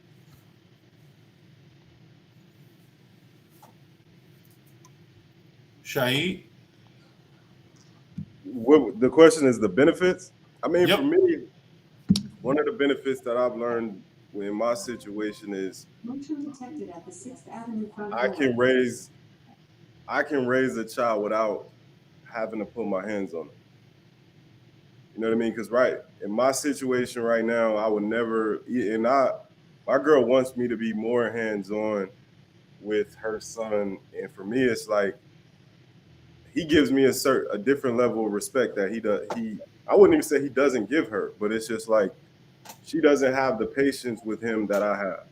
And for one, he does listen to me more when he's with me, and very mannerable, very respectful. He's about to be 5, so, and I've worked in education for the last 11, 12 years. I know some things are just what 5-year-old boys do. So for me, like she tells me certain things like pop him, I'm never putting my hands on that child ever. And the response that I get from him shows me that it can be done uh, with my own children. Because I think that it taught me that we really take possession of our children. Like they're ours. They're our property. And we feel like at times we can just treat them a certain way because we brought them into this world. We can take them out, all that cliche stuff. But when I've learned a completely new way on how to talk. I've gained a different level of patience. That's one of just the key things that I've learned, and that to me is a huge benefit because that's real parenting to me. Where it's like now, what are you going to do in a situation where you can't put your hands on your child or you don't, you know what I mean? So that's been huge for me, and that's one of the things that stood out to me. Are you suggesting that if it was your child, you would put hands on them? I don't know because it's like I've never had children, but there are some situations and some moments when, um, like even with my nieces and nephews, there have been situations where uh, just the first response is just to pop them. You know what I mean? Or just like, you know what I mean? No, I Uh, understand. and, You know, uh, and even to that, I have a limit on that too. Like even my nieces and nephews, they're not my children, but I have a certain level of like I don't mind having a conversation with my brother or my sister. Yeah, I popped his little ass or her lot. You know what I mean? But with even though, like I said, she sometimes she wants me to just. She looks at it as he needs to know, but he already knows. Like he references me as his dad to his biological dad. Whoa. So yeah, and that's been something that we've like her family has heard, but it's just like that's nothing we've been teaching him. Like he's 4 now. He still references his dad to his father as his dad, but um, Ooh, that's dangerous. yeah. So it's just like, and again, like I said, like I'm not running from that conversation, but I'm not picking up the phone. I'm with your son. You're not with mine. Like we would have been had the face to face if it was the flip, but I feel a little different about that. When you said it earlier, I feel. I'm not in agreement with you on that one. Which is, I hate when I don't agree with you, but tonight I but don't. how can you like how can you pick up the phone? Like, what does that even sound like? Like Hey man, you non-existent to me. Why am I calling you? you with his child. Exactly. And it's been almost 3 years. I'm not saying that maybe he don't have the balls. I'm not listen, there's some people that just don't want conflict and they run away from it. He It's may not be one of those guys. see our relationship, Shan. It's not ever like I'm gonna give you the backstory. Me and him were teammates about 15 years ago, and a lot of people, like I told her, like, look, I wasn't even rocking with her because of that situation. Like, even though Mhm. me and him ain't even like that, it Mhm. just looks away to people that don't know. But Mhm. then Yeah. and then as we moved on and things got a little more serious, it's like, what am I respecting? Because now I'm here firsthand and I see what's going on. I'm respecting your feelings for a woman, and you ain't even present for your child. So I didn't care about that. I don't care how you feel that I'm with your child's mother, and All it's right, so always you don't respect him. I get it. This is Omarion. This is I B2K all respect over again. I respect This is I this is love him. people. I say that I love him. Respect no, but I still got love for him. Well, yeah. Listen, I'm just saying that there's a what or how, whatever word, whatever adjective we use, whatever moniker we put on it. The reality is, you didn't like how he was handling his child. You liked his girl eventually. You liked his ex girl. You hooked up with her, and you stepped up, and y'all been together for X amount of years, and there's no sign of stopping that anytime soon. Um, and you don't feel that you need to reach out to him. So y'all situation is a little different because you guys was partners at one point. You guys were teammates. You know, y'all were in the locker room at the same time. Y'all was running plays together and shit. And and you know, he got with this chick. And you were at one point like a little brother to me. So I'm still and you still like a little brother. So it's like you got at what point are you gonna man up and step up? He's not. He's Exactly. not. He's not he's especially not gonna do it now that you're here. Right. So it's just like I'm not going as going back to that big brother role, I'm not gonna hold your hand and do it for you. No, I get it, but I'm just saying the reason why you're not doing it is, especially with me knowing a little bit more now, is more so something between you and him, not so much about the kid. It's nothing. Whereas, Not, nah. It's I nothing. follow. I'm sorry. I follow with because at first I didn't agree with Shahid either. It's But if the nothing. man is not present in the kid's life, there's no need for me to reach out to you. You ain't gonna be here anyway. And my girl hates when I say this, but a part of the reason why I stepped up is because of that love that I once had for him. It's like, okay, so it's like, you know what I mean? have you So ever had the conversation with him as to why he's not around? I haven't talked to that dude. No, I get it. But so before, and so instead of having that conversation, you got with his girl. No, it wasn't. There wasn't like a slight thing. It was like the me getting with his girl thing was just some fun type stuff. Right. So It just naturally happened. I get it. But the right, point is, you didn't like how he was being, you didn't like the way he was fathering a child even before you got romantic with the girl, but you never had that conversation with him. well, We don't yeah. know his side of the story.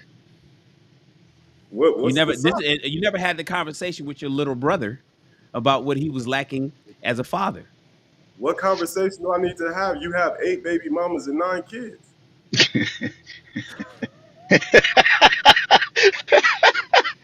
What The story what gets conversation? deeper as we go. I mean, That's the Right. point. we And can on wrap that it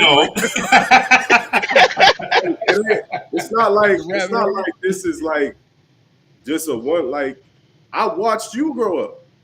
Like you know what I mean? Listen, I I get it. know I what that get it. conversation is gonna You the sound like. big OG. I get it. I get it. I get it. I get it, Shahid. I get it. I'm simply saying, as the big brother and as the big OG and as the guy that's dating, as the guy that is the stepdaddy, right? The stepdaddies, in my opinion, should be the one to check with Pop to say, hey, man, I'm with your girl. This is what it is. Is there anything I should know? Anything that you'd like to know? That's just how that goes. That's the order it goes. It doesn't. It's not a stepdad. It's not the real father going to say, "Hey, man, so you dating my girl? Well, we need to have a conversation." But it's I don't think it goes that in way. the real world, Shen, that only happens when it's the law, the universe is intact and it's everything is properly functioning. It's like it don't make sense to do that. Like I get it. I know more than you do about the situation. Like you should be I know. asking me. Listen, I get it. I hear you, Shahid. But at the same time, let's that I got that because I did enough intervention counseling with Jerron an hour ago. I don't want to start again.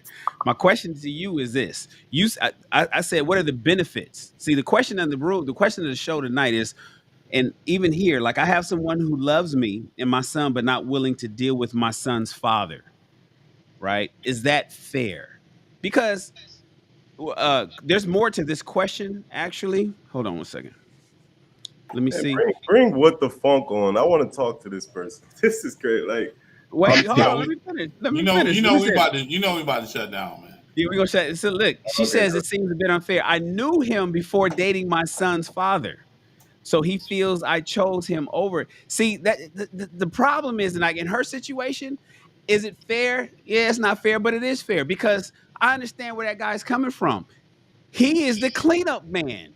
See, so many times women find you fuck with these other dudes that you know and you ain't got no business fucking with. But you think you're gonna change him, you think you're gonna get him out the streets, you think you're gonna make him be noble, you think you're gonna be the eighth baby mama because the other seven didn't have the juice that you got. You something special about your pussy that's gonna make him become a different person.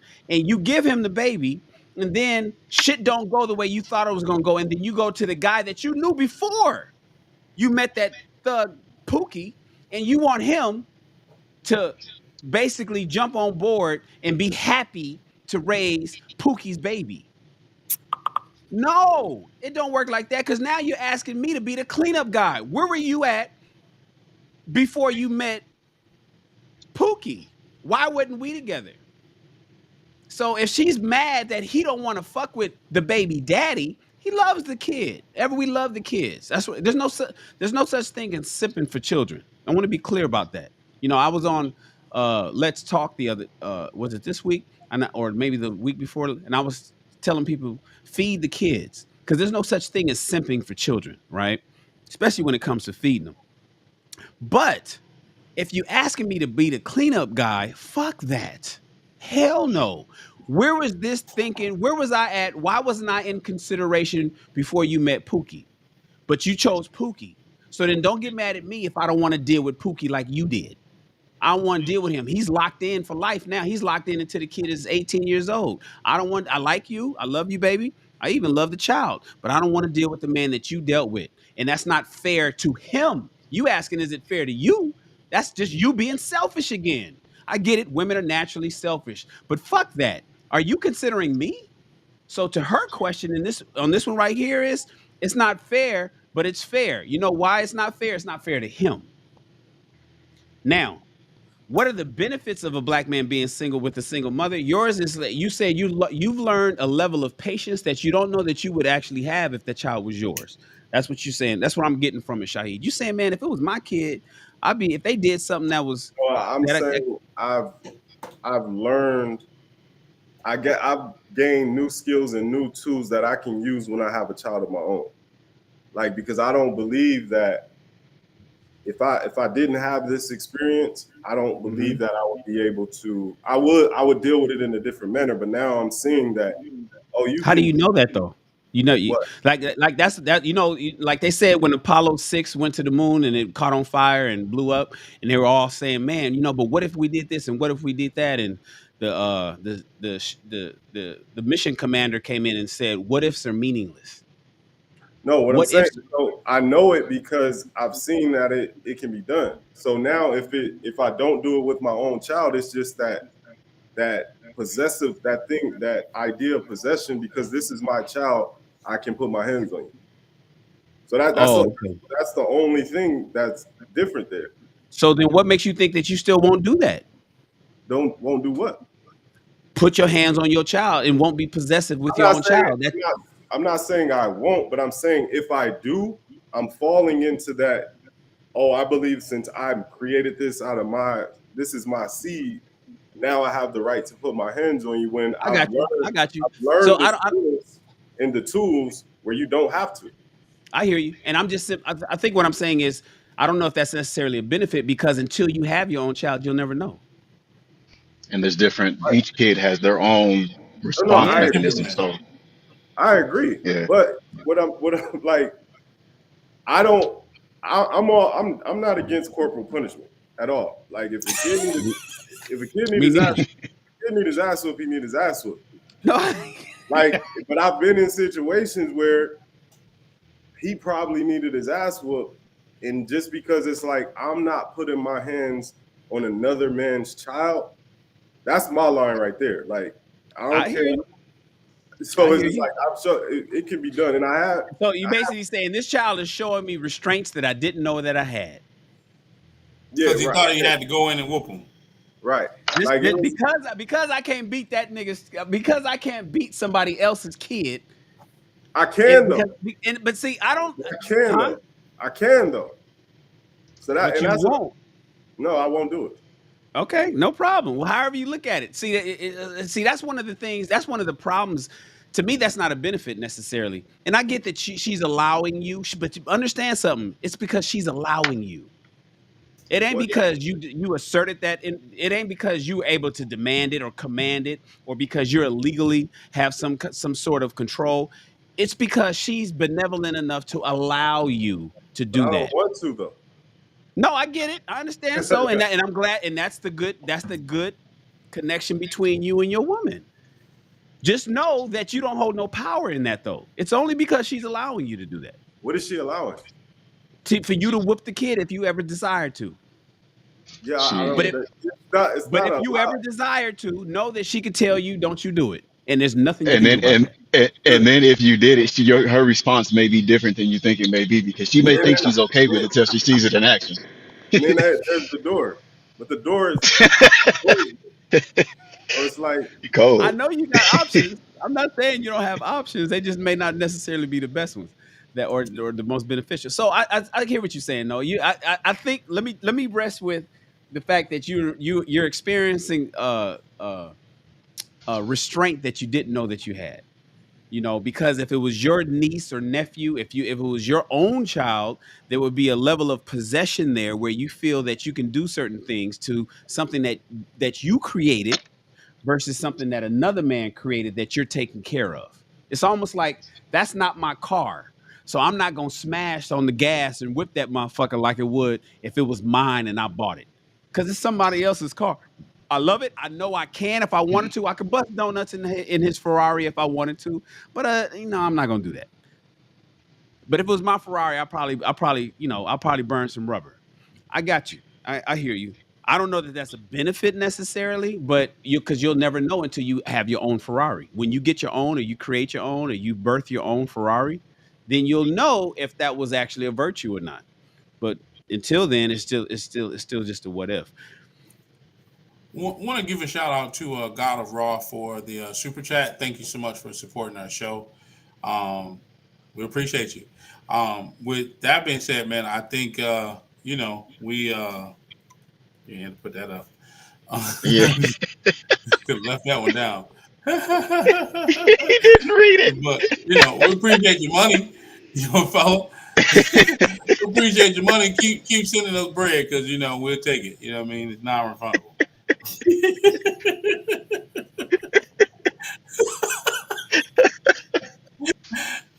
Make sure you hit an extra Oh zero man. the next time. You send a super chat Has for sure. maybe I missed it when I stepped away? Is is anybody else see a benefit with being with a single woman? I mean, I No, heard no, Shaheen. you didn't miss anything. We The like we all tackled it. I know it. Luke Skywalker got all he got a whole No, list of benefits. hey, there's special circumstances. There is special circumstances. Say, like, Luke for Skywalker, I one, need to hear. I know. Come on, Chris. You for know for Luke got a one, whole list of.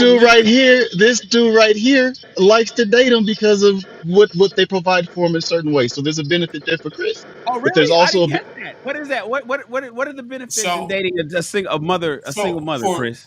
me, because I don't want any more children, and I can't have any more children. The benefit is I'm not pressured to be your best friend, your husband, your father, and plan a wedding in 6 months. That is a huge benefit to a guy that doesn't want and can't have children anymore.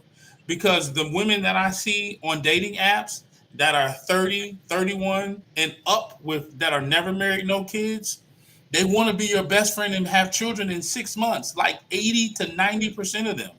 The rarity of women that say, you know what, I'm okay if I don't have kids and I'm 40, it's extremely rare. Like I've settled in my soul that okay, I'm not gonna have kids now.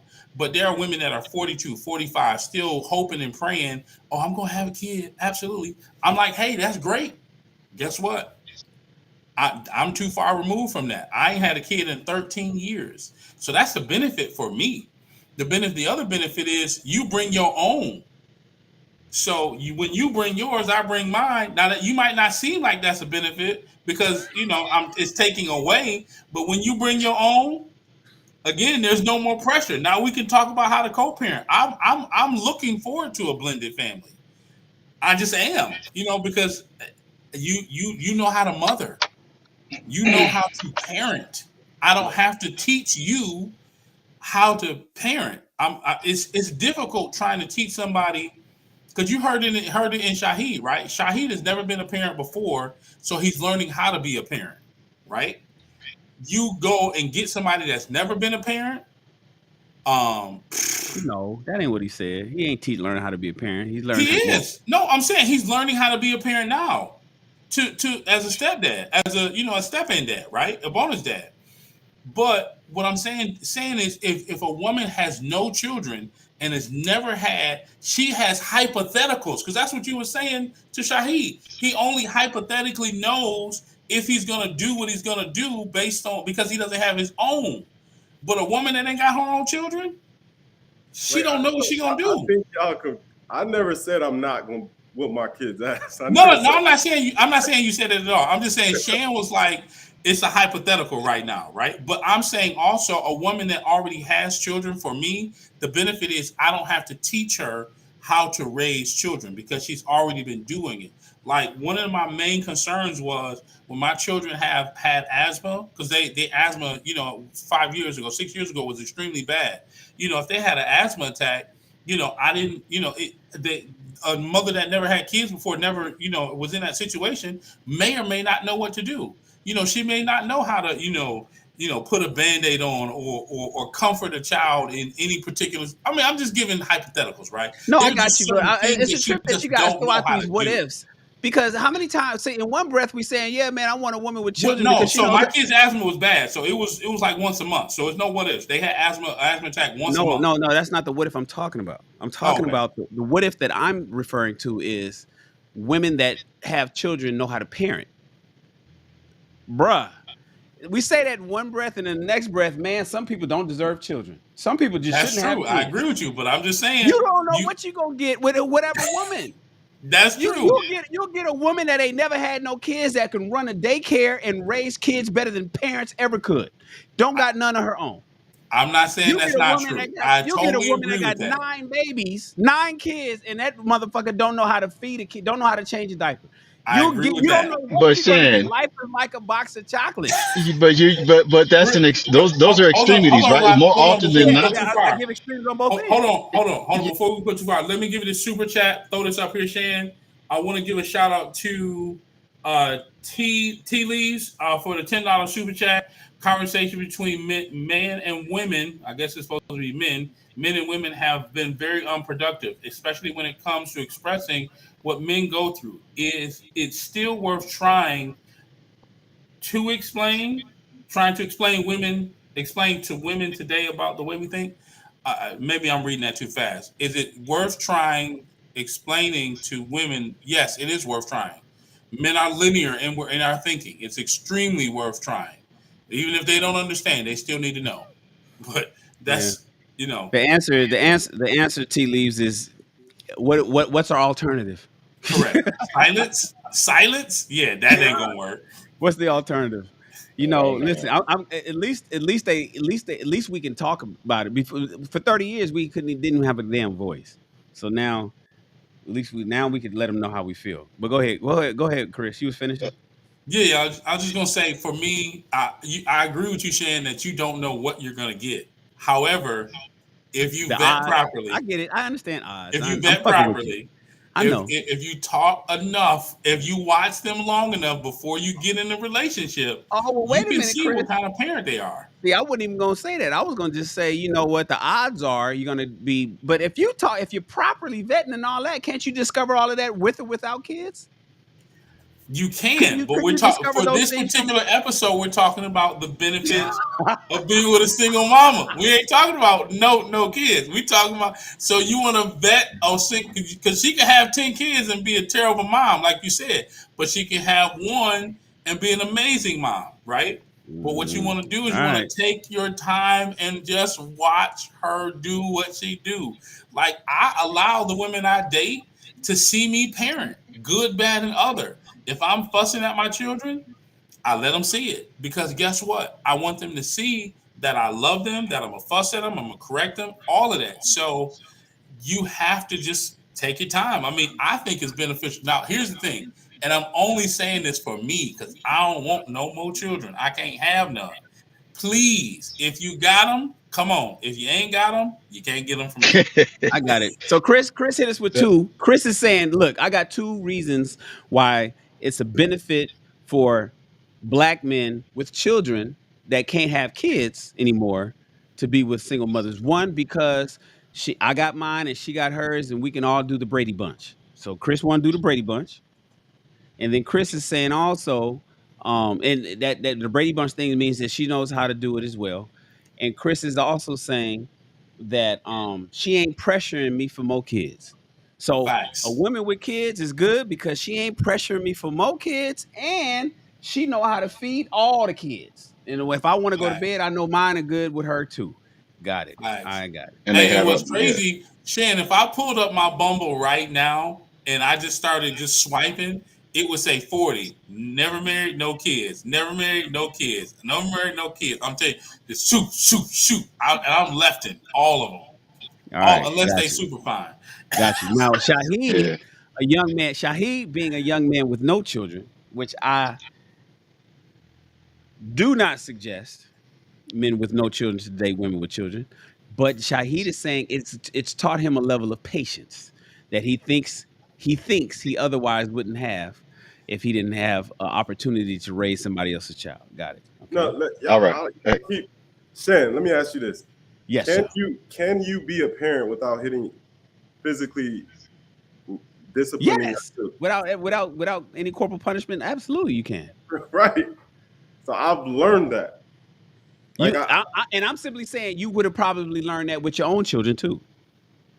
No, I mean, yeah, if but he You wouldn't, he wouldn't. That nah.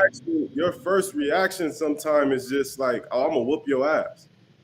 Like, and it's just like I've learned this working in education that like even in working in education, my first reaction to some of these students is your parents need to whoop your ass. They ain't getting their ass whooped at home. That's why they behave this way. And what I'm I seeing mean, from a firsthand experience is like it can be done. but again, I think it was Robert that said there's personalities vary children to children.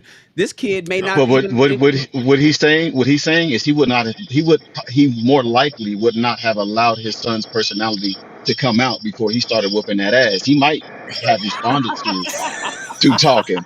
Hey, it's a learning experience. Try by ear. I All did that. right. Honestly, I did that. My older son, he had it rough when he was younger, and then I learned that I can talk to them, and there's certain things that I did that even so Chuck E. Cheese, for instance, I took my kids to Chuck E. Cheese when they were little. Every kid throws a fit the first time they leave Chuck E. Cheese. At that point, it was more telling to me because I sat there at the door of Chuck E. Cheese. I knelt down, I got on all day levels. I told them, if you guys throw a fit as we walk out of here, I will never bring you guys back here again. Look them all straight in the eyes. They all got quiet. They all walked out, and every time we went anywhere, they never threw a fit when they left because they knew I was dead serious. So being able to communicate with them was more effective than if I'd have just spanked them, because I'd have had to spank them every time we was leaving Chuck E. Cheese. Get your ass in the car, come on. Somebody got that. All right. But back to the benefits. There's two other benefits. Uh-oh. One is if a person can't have kids, right? So that's the obvious We one. If a already person talked can't about have that kids, one. it's more beneficial. But the other one is the other one is and this is an experience of mine, and it may be unique to me. It might not be for everybody. And honestly, it's only happened with two kids, even though one of them has a sibling, and I kind of feel jacked up about saying that. Um, one person that I talked to has a son who is so amazing that for me, I would want to be a part of this kid's life. It would be Okay. more fulfilling for me to be a part of his life. And the same thing for another one of my friends. She has a daughter that is freaking amazing, genius. And I think that that is a benefit that is probably very rare, where you meet a kid and you're like, you know what, I want to be sure that my influence, whatever it is that I can provide, my knowledge, my tutelage, can be something that you can benefit from and you can pull from for the rest of your life, because you need it and you can use it and you're that bright of a kid. Okay, but isn't that But kind of like I'm with but you you. got I'm with lucky? you on the single thing, though. I'm with you on this. It's much. I can't really find much for a single dude. It's But just you the got woman. lucky. Like if You you got like her lucky like with that, the kid. You Yeah, I got mean, if you lucky with never the married no kid that kids, had. it's tough. You got yeah. lucky with the kid that you fall in love with, and you want to make sure. What if you got a fucking? What if you got baby? Baby is cool. I've been there too. Hey, That's different. That's different. I am not sparing the rod. That is different. Listen, I can attest that talking only goes so far, and I'm gonna tell you this: when them kids, and it's cool, you know, and I respect that Shahid saying, "Oh, I ain't got to whoop him right now." First of all, the boy 5. The boy is Right. 5. Wait till that nigga pop up and be like, "I ain't listening to what you saying," You ain't and my he get daddy. or not even Ooh, that you know them fighting words. when he get You that ain't my man daddy. testosterone and he feel like he got some little swing on himself or he get his first little piece fuzz. Listen, when he tests the line of your manhood I'm gonna tell you this. Let me say this real fast. And this is my natural born child. I don't have bonus children. My natural born child called me one night, the night that I saw Clifford, and he said, "Hey, Dad, I need some scholarship information." And it's at 9 something that night. I said, "Look, I don't have the password. I'm not giving you the information to this because you know you can do it when we get home."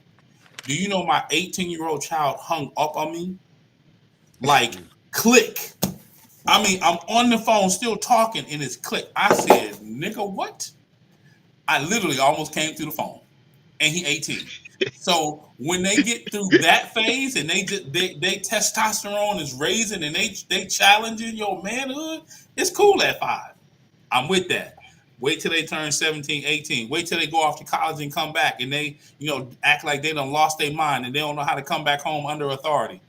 But you It's know a the whole worst nother thing is, world. I wish he was here to hear this. The thing is, say he did that at 14. Say he did that at age 8. There's nothing you can do. See, if Law Maverick do that to me, like your 18-year-old son did that to you, and you could come through the phone, we can go through the phone. Correct. If nothing else, we can grab them car keys and pull up. Facts. I But was this when, close. Shane, I'm but telling you, when, I was this but close. if Pookie's son do you that after you didn't pour it all into Pookie, you didn't taught Pookie how to shoot the basketball, you taught Facts. Pookie how to pee in the toilet standing up, you didn't taught Pookie how to ride the bike, you didn't taught Pookie his multiplication table, you didn't taught Pookie all this shit, and then he turned around and said, "Nigga, you ain't my daddy." Ain't nothing you can do. And not nothing You at gotta all. say, "All right, you right," and all that investment gone. If you piss off her, she could take him, that kid that you didn't fell in love with. This is where I'm with on Robert. I'm more so to Robert. Robert is like, yeah, I didn't fell in love with the baby and all of this. But then she snap on you because you didn't put the toilet seat down. Or, she snap on you because, you didn't come home at 7:30. You got there at 7:35. And she said, "Nigga, I'm out." And she pack up her shit and the kid that you fell in love with. Ain't nothing you can do.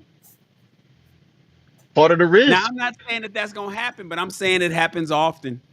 And there's nothing Listen, you can do. The upsides to dating a single woman, to dating a woman with a single mother with children, is far less, in my opinion, than dating one without, especially for single men. Now, I want to hear Jerron because Jerron is young and with no children.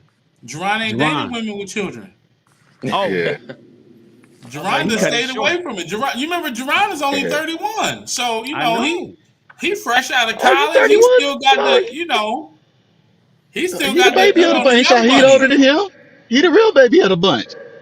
I don't want that We Hey, done known responsibility. that for years. So, hey, real Jerron, quick though, I do you gotta don't step date, off. I gotta stay you by don't date y'all. I'm baby out. mamas. Jerron, All you right. don't date baby mamas.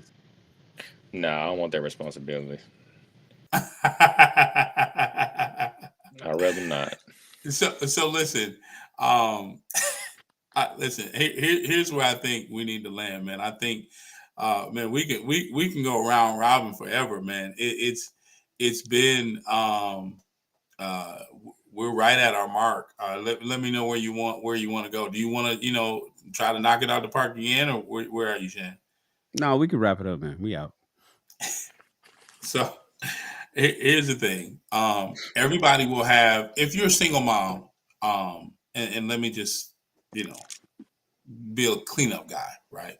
If you're a single mom and you find benefit in yourself, hey, that's where you stand, right? You stand on that.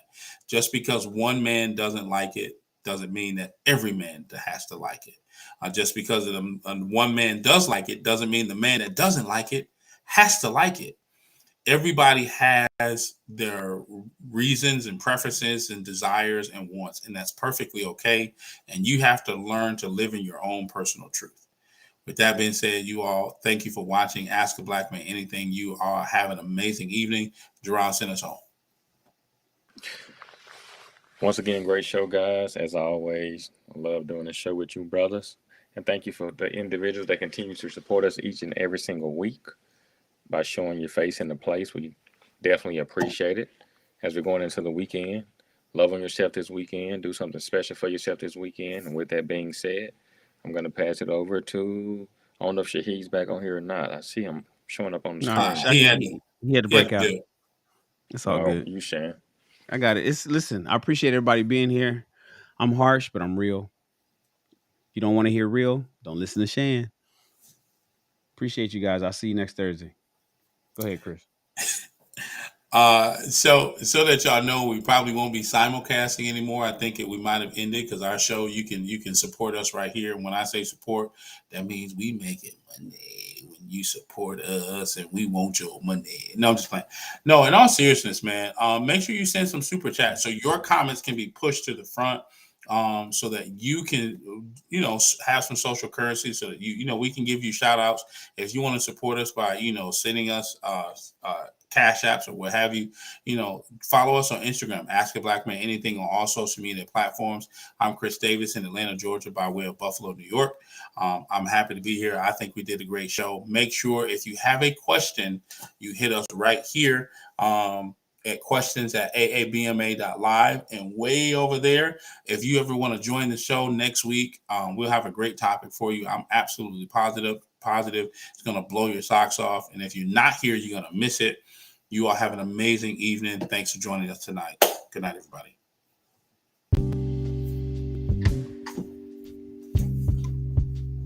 You know what, man? When I'm gonna jump over to Clubhouse real quick. Oh, okay, yeah, you can shut it down. When I was married, I was raising my stepchildren. And then once it got towards the end, my stepson, when me and my ex was going kind of like through it, he went to go stay with his dad. I hadn't seen him for he left, and I hadn't heard his voice or seen his face for a year and a half. For a year and a half. And then from then, I didn't see him again for another 7 months. I saw him 2 times in 2 years. From raising this boy night after night, every single night, poured homework, spending money, raising, buying, doing, dad, I'm doing all of that, to I see you 2 times in 2 years. And it was mind blowing that can happen. He didn't even think to call. He's like, he went with his dad. Yet I'm the one raising him for 4 years. 4 years. 4 years with me under my household. His address was my house for 4 years. We break up and he's out. Oh yeah, that's tough. Okay. But that's what I had to. But I guess really I knew the job was dangerous when I took it, but I didn't realize, damn, it was that dangerous. That's what happened to me. And it's just like, God damn, and there's no recourse for that, man. There's nothing I can do. There's no legality involved. There's nothing I can do. It's just nothing I can do. So, it's almost like, and not even a thanks. Not even a thank you, man. I appreciate I appreciate the tens of thousands that you spend on me. Appreciate it. Appreciate all the food and all the resources. No, not even that. Just bye. Like, God damn. Yeah, man, it's probably one of the most thankless jobs, man. Being a parent, that's for sure. Of being a step parent. See, that couldn't happen with my own children. Well, what I'm saying is just, you don't get a lot of thank yous as a parent as it is. Oh, I'm fine with that. Yeah, I'm fine. I know it's a thankless job. It stings a little bit more when you did it for somebody else and then they just turn around and bounce. And then even with then there was other things. I spent money. I bought cars for the daughter. Bought 2 cars. Gotta stop being a nice guy, Shannon. Yeah, a convertible Volkswagen Bug one time, then a Honda Civic the next time, and just Civic got stolen. Nobody said nothing. The Bug transmission burned out. They just parked it under a tree. It's like God. It's like, man, it's really, to be honest with you, bro. And I'm talking about, dog. I'm just simply saying, the positives is very far and few between. Hey, that's why I don't for date women a single guy with no children to be a stepdad.